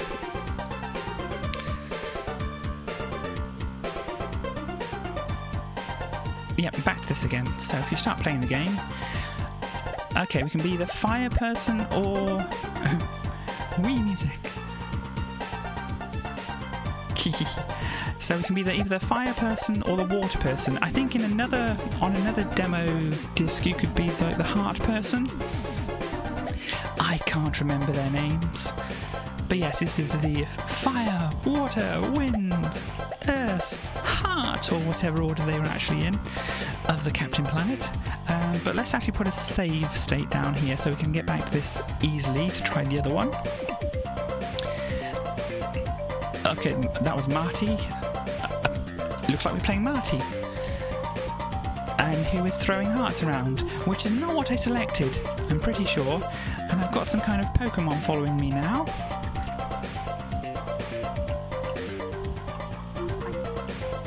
Yes, we're getting electrocuted. But after getting electrocuted, we can defeat pollution with love. Okay, I don't think I can get up there. Actually, I think I remember part of this. New friend, yeah. We can make plants grow with love. Mind control animals.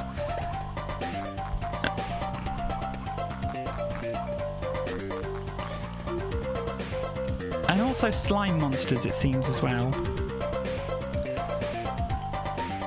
Oh, no, I got slimed! This music is getting intense. Uh-oh. Oh, no. The slime monster is defeating my beanstalk.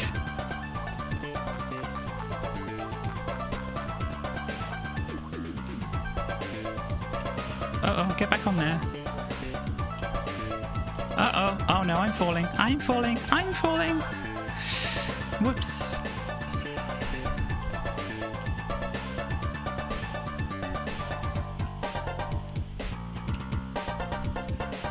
Uh-oh. No, no, no, no. Save me, hearts. Oh, actually, they can.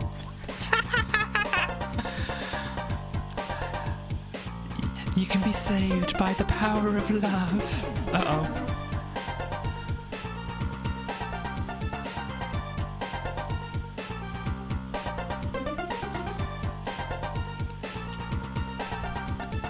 Maybe the hidden message is that the humans were the slime monsters all along.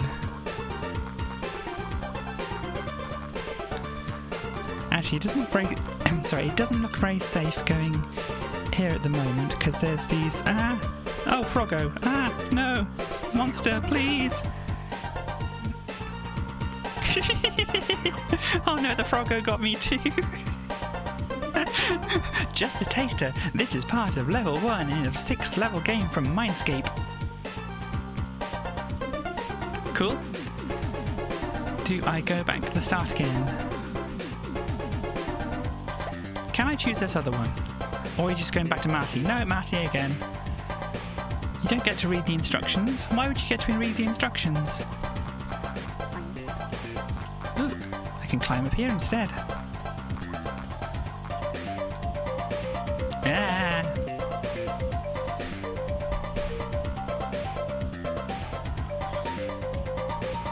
Uh-oh.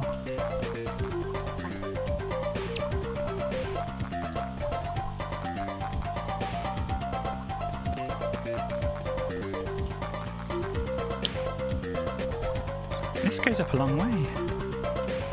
My choices.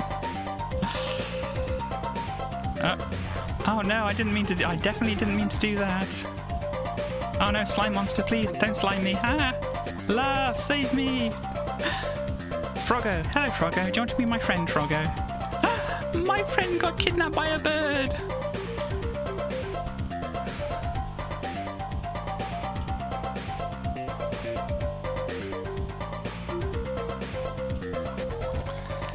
Uh-oh. Okay, oh no, I got slimed again. Huh. I just noticed. Can I make this beanstalk grow anymore? I don't think I can. So, going up here... By the way, this music is much louder in my ears than it probably is for you. This is blasting at me. Hello, I want to make this plant grow with love.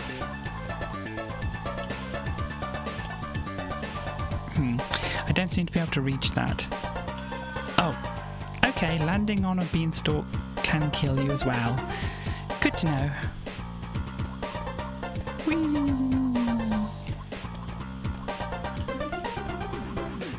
Okay, so you can just like do a skip for this.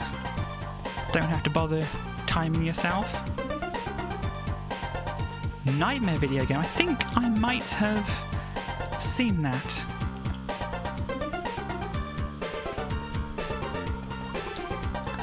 Uh-oh.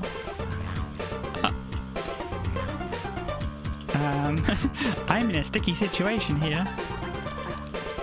Oh, yay! Whew. That was a thing.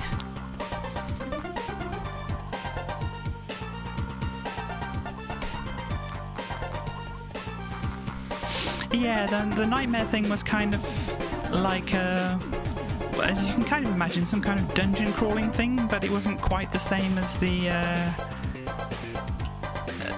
TV show. Aha, so I destroyed that now, so I can go this way.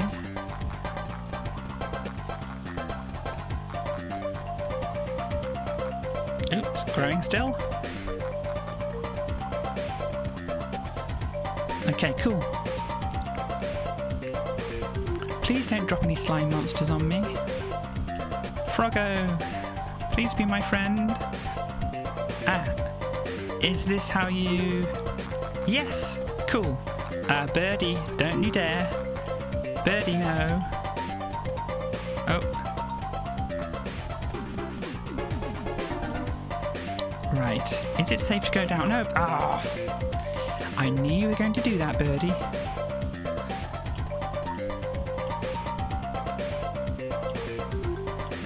Oh no, haha, you did not get the frog friend to destroy me.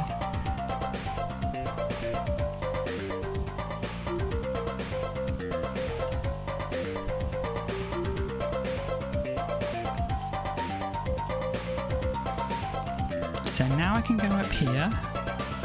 Cool fact. Ba, ba, ba. Uh-oh, uh-oh, uh-oh.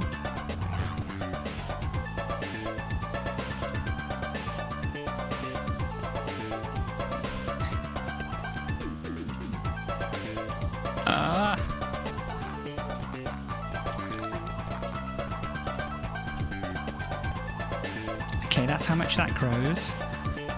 Froggo seems to be stuck here. Oh no, not Froggo. Bird friend.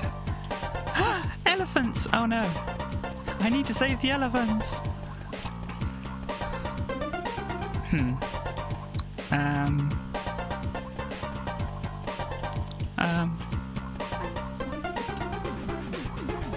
Okay, doing lots of falling down here. This is not what I ideally want to be doing. Oh.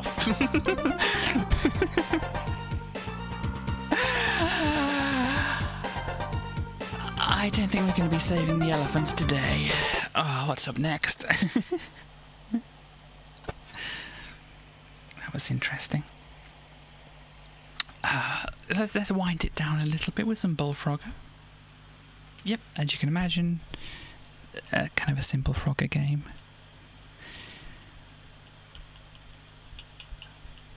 We got a 2-wide thing here. I think normally Frogger games only give you a 1-wide thing. Right, now, can I get in the end one here? Okay, I got in that one instead. Ah, that's water. I wonder how gruesome they actually make the getting squished by a car animation. I mean, I'm not going to intentionally find out, but it might happen.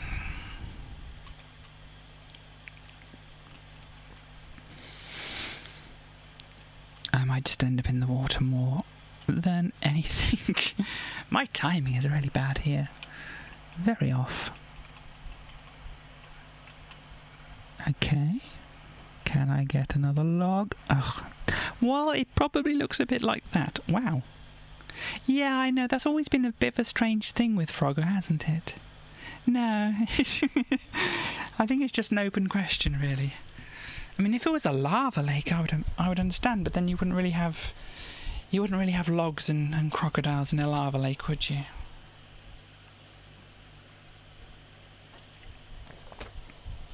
Oh, cool.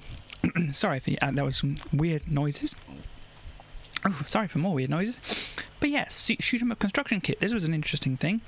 As you can probably imagine, it was something that helped you make shoot 'em up games. And so yes, it was obviously a thing that was made in the shoot 'em up construction kit.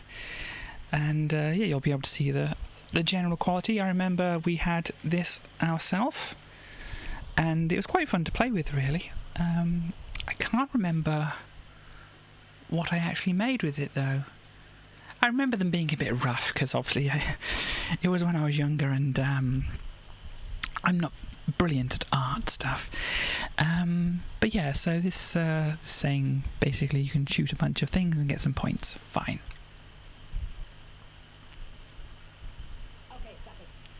Okay, suckers.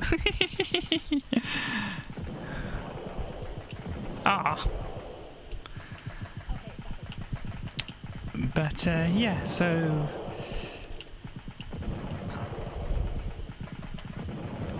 I mean, imagine Mario Maker but for shoot 'em ups, and not quite as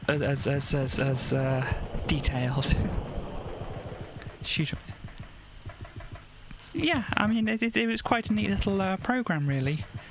And I'm kind of remembering the patterns here, some of the patterns that they're attacking you by, because you could like just program in the attack patterns to them. Gee, I'm sure if I picked up the program again and started looking over it, it would be like so much would come back to me.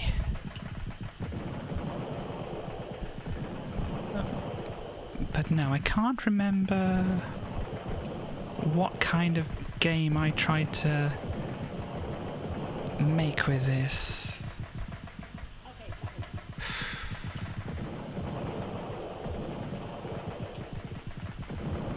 Dang it. Game over. Though I suppose the good thing here is we can just let it scroll and we can see what it would have looked like. Oh no. It only gives you a little bit. Let's try and get a little bit further with this. Okay, suckers.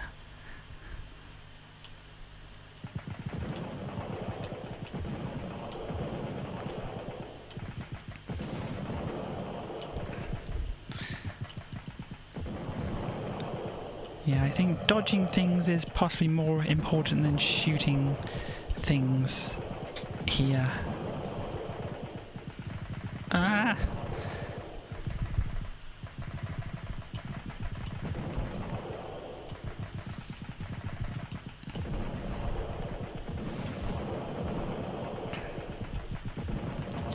But yeah, I think you could also do a instead of it automatically scrolling up, you could make it so that you went further up on the screen and it would oh dear, it would scroll the screen then. Game over again.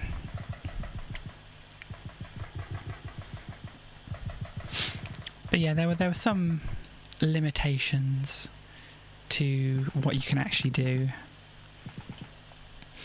because there's only a certain number of sprites and a certain number of tiles you could put down for like the backgrounds and things like that. So I mean, you could do some basic stuff as like this. Oof. But yeah, see, this is the. Sorry, I'm trying to put my thoughts together here, because there's lots of good games, and things like the Amiga have loads of games and things like this, and even within the games or software themselves, there's quite a lot of depth to them. And obviously, one person would have a heck of a job to trying to cover everything that was available. And I think I've said it on my YouTube channel before that I've, doing things like, oh, I think there's little army people down in the trenches there. That's kind of cool. But yeah, that's kind of, you can go for like depth. So do one game, play it as much as you can, finish it. This is kind of gruesome. I'm just gonna say. But yeah, you can focus on one game, play it as much as you can, go on to another game after that, or you can go for breadth instead of depth. So just like play a bunch of different games. Oh dear. It's kind of half paying attention to the screen there. By the way, this background looks like cake. Kind of looks like it'd be tasty. But yeah, so you can go into depth on games, or you can just do like a breadth of games, which is kind of what this stream and the last stream that I've done have kind of been about, which is kind of looking at the cover discs, which kind of gives you an idea of the breadth of things that were available. I've had a lot of thought about content, both through YouTube videos and obviously now streaming, and perhaps I've thought too much about these kind of things, but it's like some things I especially like. Some games, especially like for the Amiga and like for other systems as well, not just the Amiga, got the Spectrum, BBC Micro, other things like that, the Super Nintendo, Mega Drive games and all that kind of thing. So they are sorry, I'm doing a bit of talking now, so I'll stop playing the game. But yeah, so sometimes I might go into depth like I did with like Super Metroid, but other times I might do like a more of a breadth kind of thing like this, which play some games until I get fed up with them, or until I feel like I've played them enough to get some kind of a sense of them, or played as as much as I can, because they're demos. I mean, that's the good thing about having demos like this. Well, not like this particular game, but things like the Captain Planet one, or some of the other games I've game demos I've played is like they're only, a certain length. They're not the full games, so you can get to the end of a demo and see what that's, get an idea of what the game is like. But yeah, so that's kind of like where I am at the moment, focusing on breadth as well as depth, and it all depends on what I feel about a specific game. It's like that one game we played earlier, which I can't remember the name of, which, the little spaceship and abducting people and things like that. That might be a good one to actually try and remember. Excuse me. Look into, try and figure out, try and find out more about the full game of that. So I'm just loading up another disc here. But yeah, so it's kind of like I have certain things like, as I said, the Amiga, BBC Microspectrum, other things which I'm more familiar with.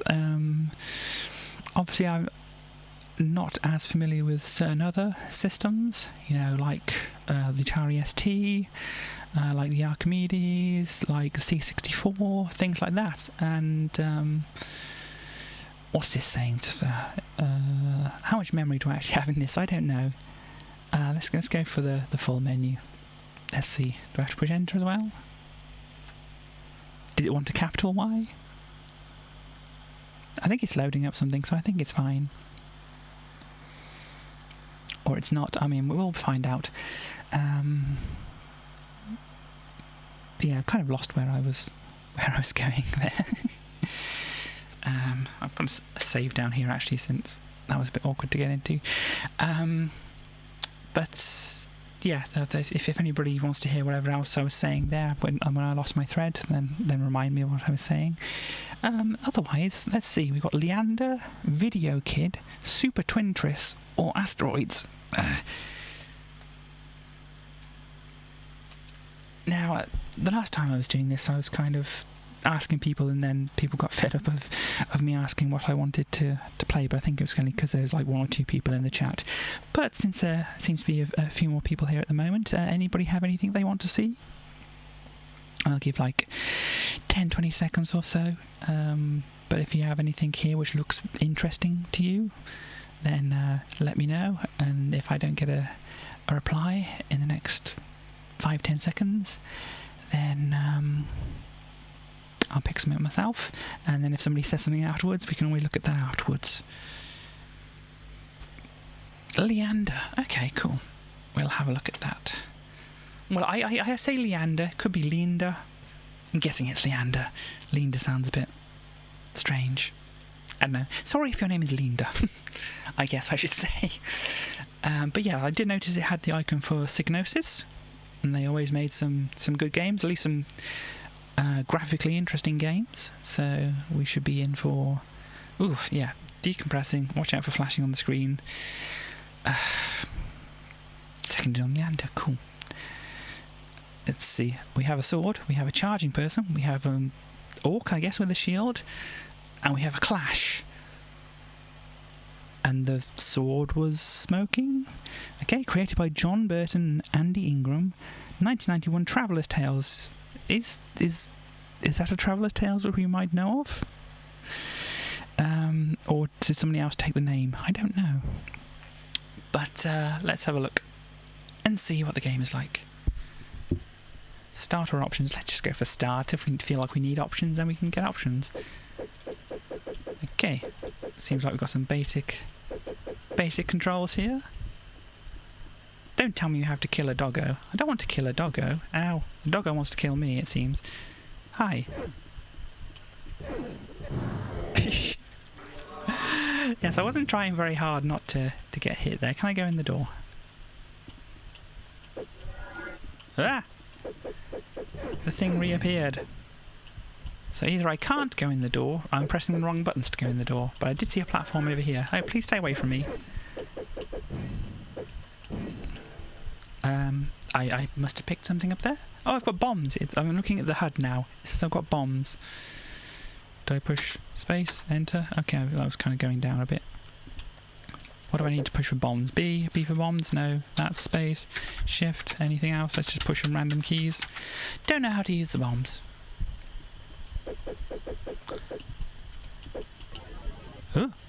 did something there. Okay, is that just holding the button down? So if I crouch and hold the button down, I do this. This seems dangerous, doesn't it? Doggo? Do you want to be a test subject? I apologise, but I kind of am intrigued. I'm guessing that's the bombs. Or not, it didn't seem to go down. That was curious. So if I hold the button and push down, I think it just crouches me anyway, so I can push down or the button down. What happens if I only charge it slightly way? Yeah, it only does a bit.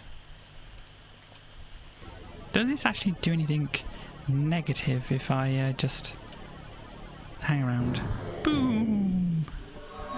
Is it supposed to be using my bombs and it's not? Self-destruct. I mean, it could be taking away my energy levels, but, you know, I'm green at the moment. And I'm still green. Okay, I want to charge up again. Yeah. Bye-bye. I don't understand. Yeah, I've got another bomb. I'm not sure. Do I click mouse buttons? Bomb, space, any of these buttons? How about F keys? F keys do anything? No. Escape. Oh, escape does. Oh, okay. I'm losing lives, am I, when I'm doing the exploding thing? Okay. Yeah, let's go to options. This might help me. Joystick single fire button. Well, if I go to a twin fire button, that might help me figure out which buttons do what. Lives. Well, I can only go to 5 here. Start world. We've got 1, which is credits. 8, I guess. Or is it 0? I can't tell. Difficulty normal. Training. Hard. Okay, let's go back to normal. Title sequence, on or off? It says off. I can't change it. It's probably only available in the full game. Sound types, sound effects. I'm guessing there'd be a music option here, but I can't change it. So now I should be able to push a different button. Oh, there we go. I have my other button, which makes me jump, which doesn't really. So crouching and pushing the jump button doesn't do very much. So let me check this. So yeah, that does decrease my lives. Still doesn't help me. Oh no, now I've changed it. Up isn't. I was so used to up being jump. Hi, I want to take whatever is in there. So yeah, I'm not sure.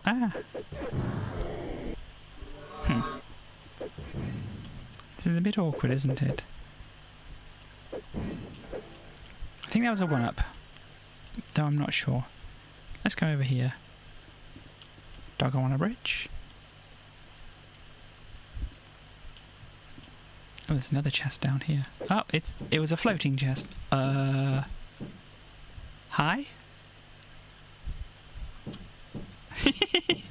I've made a friend. Yay, friend. Well, I only have a certain number of actions, friend. I can jump, I can walk around. I only have a couple more actions, and I'm sorry, friend. Ah!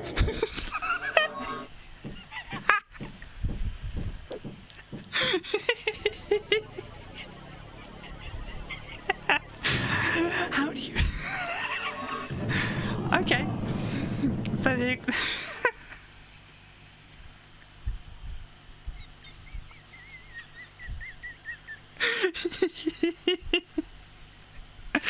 oh, sorry, that tickled me somehow. Excuse me.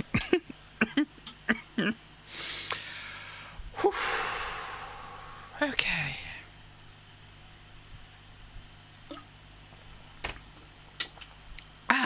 Right. So that happened. Right.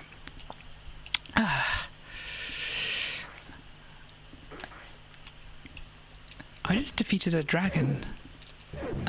Okay, I can destroy them. Seems like a doorway. Pushing down. Oh no.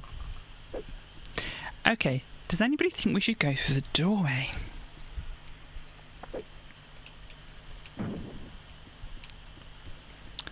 Doorway or not? It didn't seem like a very safe place to go. I'll go up here unless anybody says any difference. No. Doorway. Well, okay, we'll go for the doorway. The doggo did damage. Doorway. Hello. Hi. Uh-oh. I'll attack your butt. That's a weird... Is that some kind of like... It's not a spider because it doesn't have enough legs. I don't know what that was. Ooh, I got silver armor.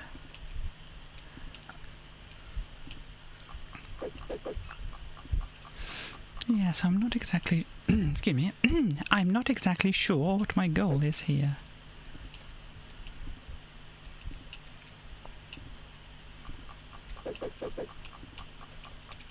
Oh, wrong button. Chop, chop, chop, chop, chop, chop, chop.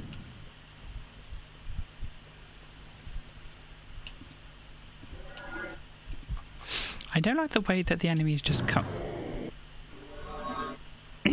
As I was saying, I don't like the way the enemies just come back.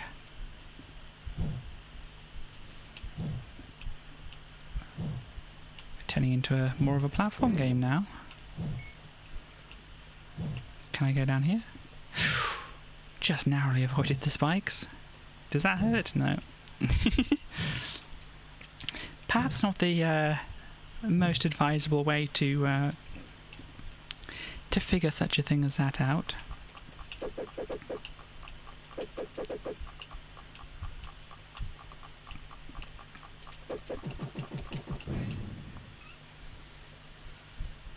Right, I don't think I have enough jump to get up there.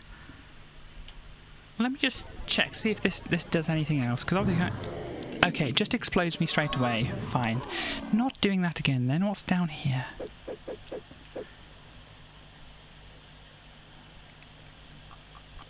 Another one of these. Hi.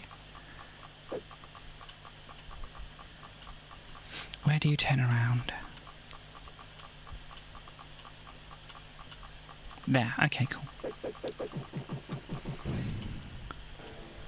Now's the one up. That's good. Because I accidentally blew myself up.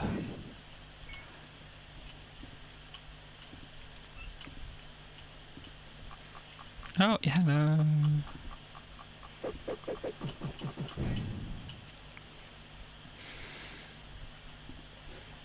Ooh, hey. That's very... It's very dark and very hard to see. So what's happening here? Up, up. I guess that means it's safe for me to go now. And they can get you through the floor, of course they can. Ugh. I think I need some kind of super jump or something. I don't... can't charge up anything. Or I need to fall in from upwards somewhere. Okay, this is all the way down. Oh no, that's not the jump button. I am back here. And that's back, of course.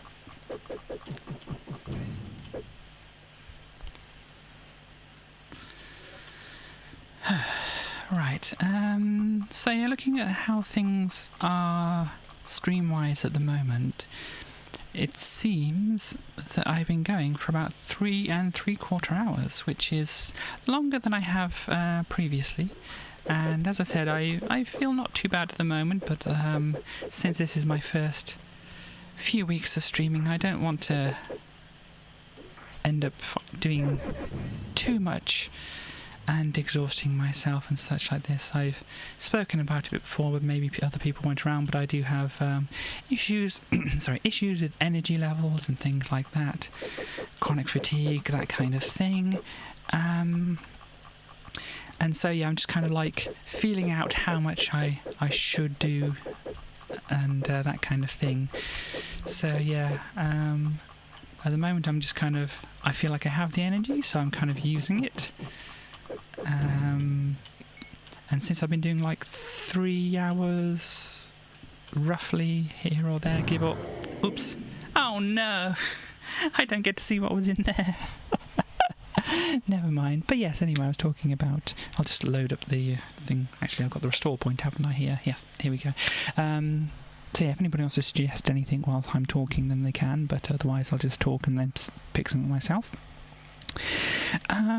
So, yeah, I mean, I'm not quite sure what I fancy doing at the moment.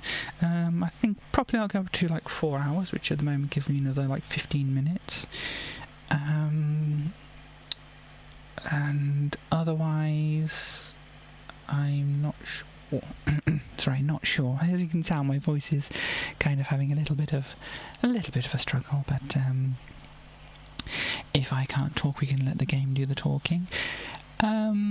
But yeah, so and I'm actually quite surprised that the internet that I'm on has managed to hold up for this length of time. I mean, if you were around for last stream, it was dropping quite a lot. I mean, I don't think I managed to go for much longer than an hour at a time without it just dropping on me, sometimes only like 15 minutes or something. So yeah, it seems to be holding up a lot better now. On that front, I mean, I've said it before, I am on a shared internet at the moment, and just going over Wi-Fi, but I have had a new line just for myself installed. However, it's not at the best speed, so I can't use it at the moment. So for the next couple of weeks, I'm still on the Wi-Fi, which, as I said, at the moment seems to be doing not too bad. I mean, because I've been watching the streams back when I have finished, and so occasionally I've noticed some kind of stuttering of the video and such like that. I don't know what it looks like on your end when I'm actually streaming, because obviously I can't really do that too much. But yeah, so I should be...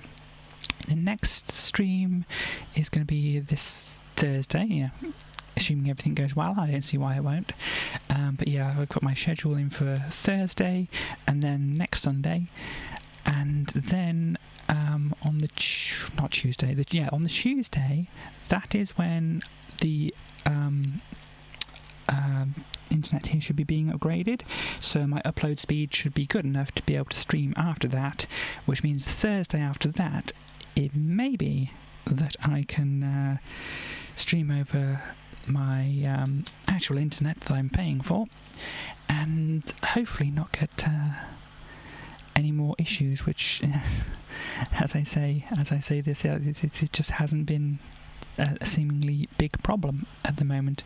I mean, there might have been some buffering problems and such earlier, but yeah, anyway, so I think I've done enough talking. As I said, I'll go on for like maybe another 10 minutes or so, or maybe we'll just look at all the rest of the things that are on this one here. Nobody suggested anything, so what do I think is our big finale game here? Maybe Video Kid. Maybe Video Kid can be the big finale. We all kind of have an idea what Asteroids and Twintris is, so we'll have a look at those first, and then we'll go to Video Kid, and then maybe once I got fed up of Video Kid, or we finish the demo or whatever, then we can carry on, then we can end the stream and whatever. If the internet goes out in the meantime, I might decide to cut it short, but yeah, that's my plan at the moment. One of these, like, let's say Super Twintris, and then Asteroids, and then Video Kid. So F3.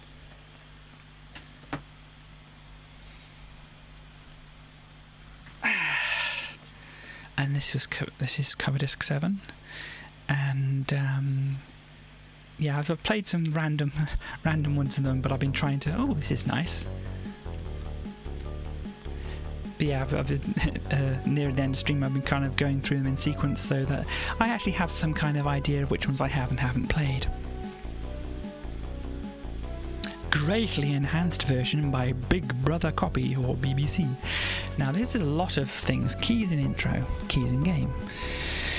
Okay, escape is just go to that. F3, sprites in game off.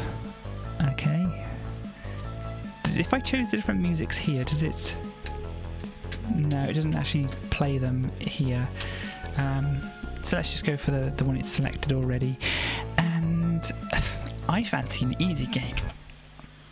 Now, I don't know what functionality this... Oh, I think the little bar at the bottom is actually... yeah, it's showing what the tracks are doing. So you've got the drums on the first track, the bass on the second, and I'm guessing if any other instruments come in, you'll get some extra... Actually, no, because we've got the... Oh, no, it's... Because I thought we had a third instrument already. But never mind. Anyway, yeah, this is probably a tracker song, if you know about Amigas, and that's probably just saying which tracks in the tracker file are being activated. So, yeah. Arcade level trad. I'm guessing that's traditional. Join in anytime. OG Tetris effect. Oh, it's got smooth.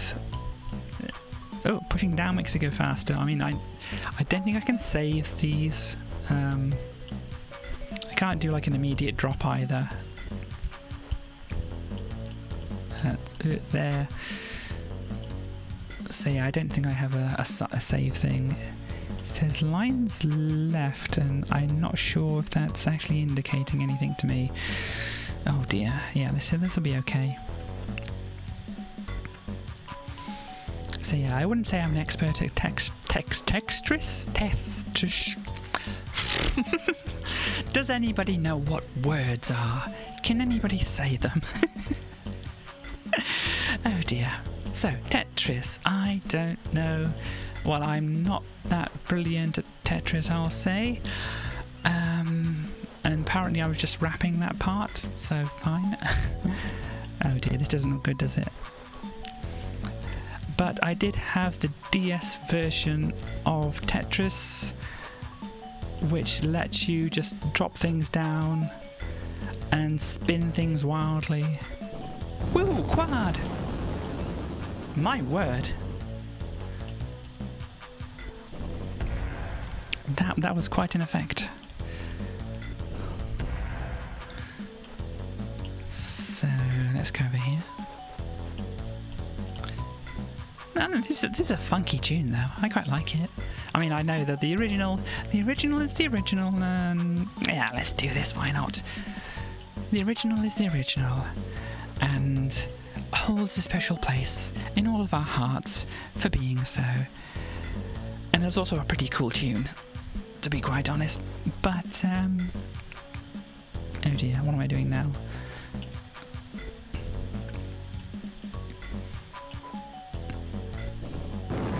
But yeah, I mean, that effect is possibly a little bit over the top, I will say. But yep. So I don't have any strategies or much with Tetris.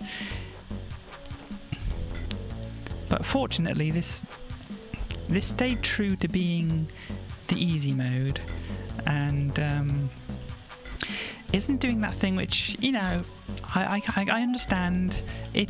You know, Tetris speeds up to give more of a challenge and such. Okay, we'll make a hole there. Why not? Tetris speeds up to make it a challenge, all that kind of thing. But you know, in learning, I think it's a good idea for things to go slower.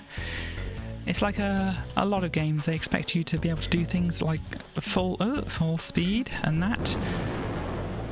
And it's like, you know, maybe they've changed this in other games in the series, but things like Guitar Hero or such, you know, it's giving you a song to play at, you know, basically full speed and expecting you to just be able to pick it up or play it enough that you learn it. That's not how you learn actual guitar. You know, if you're actually playing that on a real guitar, you'd, you know, start slower, start simpler. Oh dear, ended. But yeah, so that's that. Quite oh, I didn't want to go out of it like that. Hang on, whoops, wrong buttons. Oh no, I did actually want to do that because that's the restart button there. Hang on, reset. So yeah, I was ranting about something, which probably doesn't matter.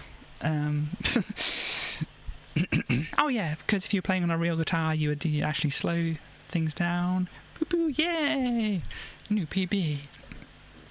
I don't know if I'll challenge my... Oh, excuse me. I don't know if I'll be challenging my... Oh, yeah, I've got a load button here, haven't I? What was that for the last disc? Let's just say... I think it was for this disc as well, but anyway.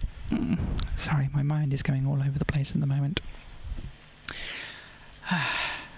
So much judgment about my skills. I mean, are you judging my Tetris skills? I mean, you'd be well within your right to, because I'm not actually all that brilliant at Tetris. I can't even say the word.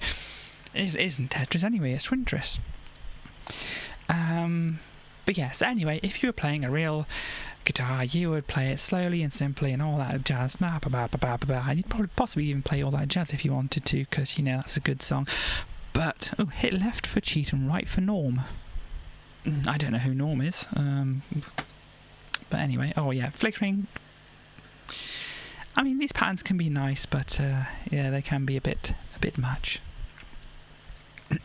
Asteroids Cabaret, Amiga version by Chris JPN Schult, 1974 vertical development. I'm guessing that's not the actual Amiga version, because that's quite a way back for the Amiga.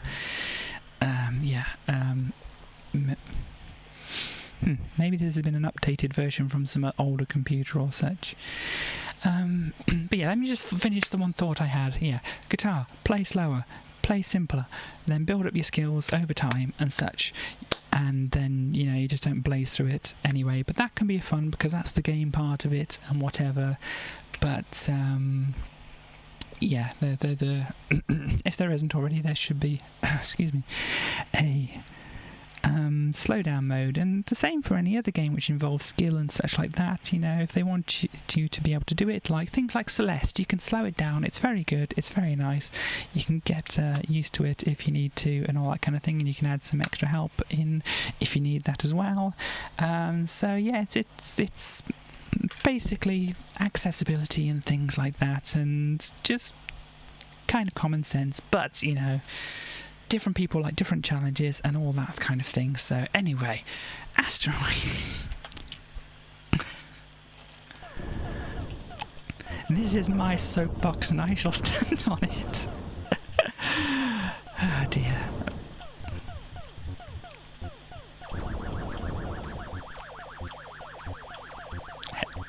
Oh no, Space Cops.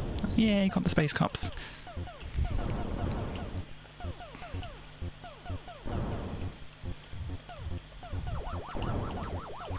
Oh, I have an invisible transporter thing as well. Yeah, it is, and that's good. Which is interesting. I mean, there's two things there. Yes, accessibility in games should be the norm. Plus, also ASCAP. That makes me think of ASCAP, which was the music rights organisation. So if you wanted to use a different backronym, I suppose, is the only thing that's coming to my mind to say at the moment, for it, it could be, all space cops are pigs, or something like that. But then, that's another thing I'm not exactly happy with, equating police with pigs. I mean, pigs are nice. Pigs are much nicer. Anyhow, pigs get a bad rap. These look more like mushrooms than asteroids, but hey, we'll go along with it. Space Cop.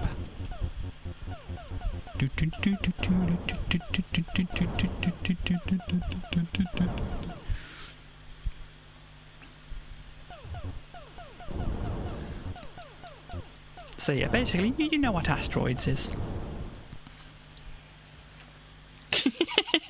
I don't think it's quite that funky, but this is quite nice.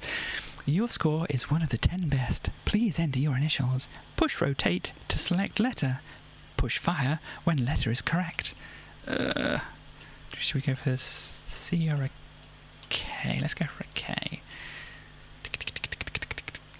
Where are we? There we go. Cat. Guys, I can't put Katie on there. Yeah. So, as I said, we'll just go for the last... Actually, I don't have it on... That's... No, I pushed the save button instead of the load button. That doesn't help me, does it? No. Sorry. I was trying to load the save state that I put on the menu.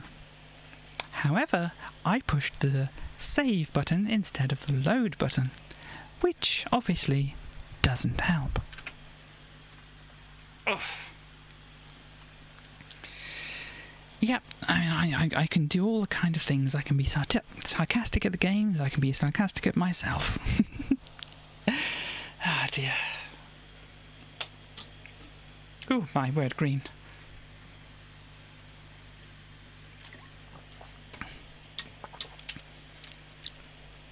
I mean, calling out names is... Oh, my word, that went really well. Okay, this video kid looks like a lemming, but that's fine. I might get onto that last thought after I've gone through this, but Gremlin Graphics and Amiga Power present a playable demo of a Video Kid, the latest stunning game from Twilight, featuring awesome graphics, brilliant sound, and loads of playability. This demo features 50 seconds of hyper action from the game, which will incorporate 5 very different graphic worlds and around 200 screens of non-stop action. Anyway, available on Amiga from December, but yeah, my voice is quite going here, but let's play this game. Non-stop action. Let's see what action we have here. Ah, cool. Oh, it's interesting. Not what I expected.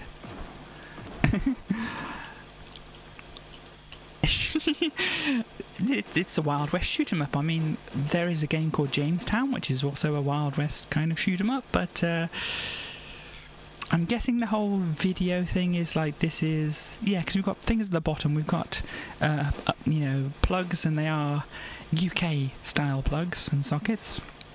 It's a shmup, yeah, surprisingly. Oh dear, I don't like this weapon. But, so I'm imagining that this kid was watching a video, and then somehow they ended up in... Yeah, that's kind of what I was imagining. A kid called Billy who got sucked into a TV screen. So kind of... Oh, what's the one from Willy Wonka? Charlie and the Chocolate Factory. Mike TV. That's the one, Mike TV. Yeah, so kind of like Mike TV, but... Yeah, that's...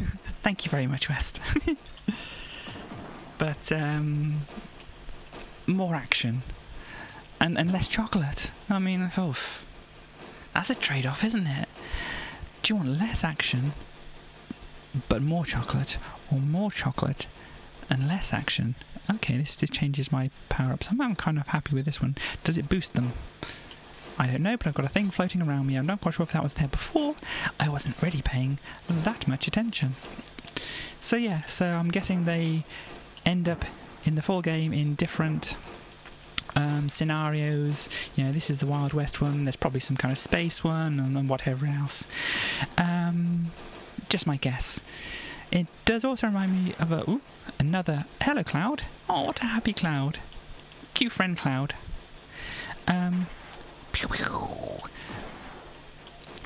Yeah, it does remind me of another Amiga game which didn't play like this. Oh, demo. Oh, yeah, because it said 50 seconds, didn't it? That's why I'm probably not dying. I'm probably just running out of seconds. But yeah, my voice is kind of failing on me. After I've talked about this, I will end. There's one thing I wanted to do, however. Yeah. But yes, this game reminded me of another game which doesn't play in the same way. It was a platform game instead on the Amiga called Premiere, probably on other systems as well, but I remember being on the Amiga and it being on a Coverdisks, so I'll probably come across it at one point. But yeah, it had the same kind of thing. It was called Premiere because it was based on movies. Sorry, I don't know why I got louder then, but it was called Premiere because it was based on movies. And yeah, you'd go into basically different movie genres and play a platform game level. So that was all the ones on here, but I have noticed something on all these different cover discs, which I think is worth mentioning because I have been calling out the names of people who made the games and such. Not necessarily all of them, but here and there I have been doing so.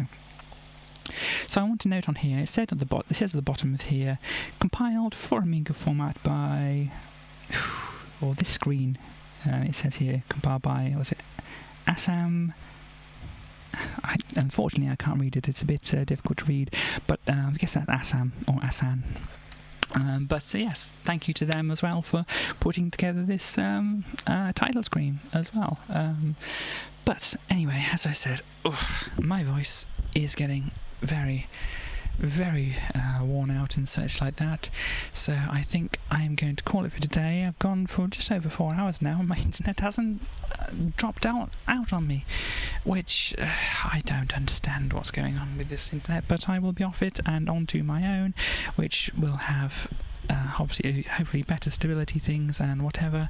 But thank you very much for everybody for dropping by today, and thank you for the raid from Jude earlier and all that kind of thing. I haven't really got into the whole Twitch thing really at the moment, so I'm not looking to go and raid somebody else. But yeah, I need to set up lots of things. I need to set up notifications for when people raid me, and also for follows and all that kind of thing. But yeah, that's the thing I'll have to look into at some point in the future, because I do want to be aware of when people are actually turning up and giving me a boost to my viewers and all that kind of thing, and that is, it's very nice to thank people for stuff like that. Ooh, excuse me. Anyway, I shouldn't cough.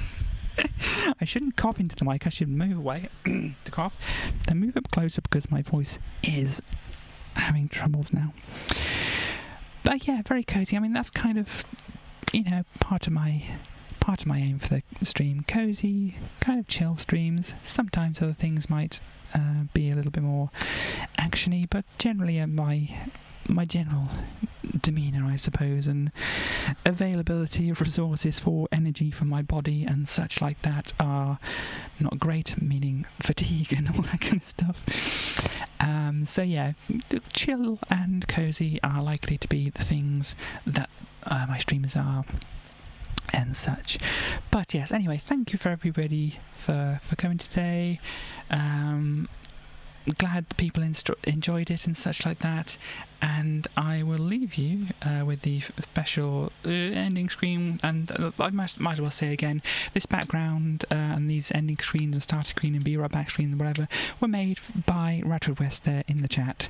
I've put a link in my description thing below on Twitch to point to their channel. So we're not doing a raid, but go follow them as well if you feel like doing such a thing. So anyway, I will end now. Save my voice, and I will see you hopefully next time.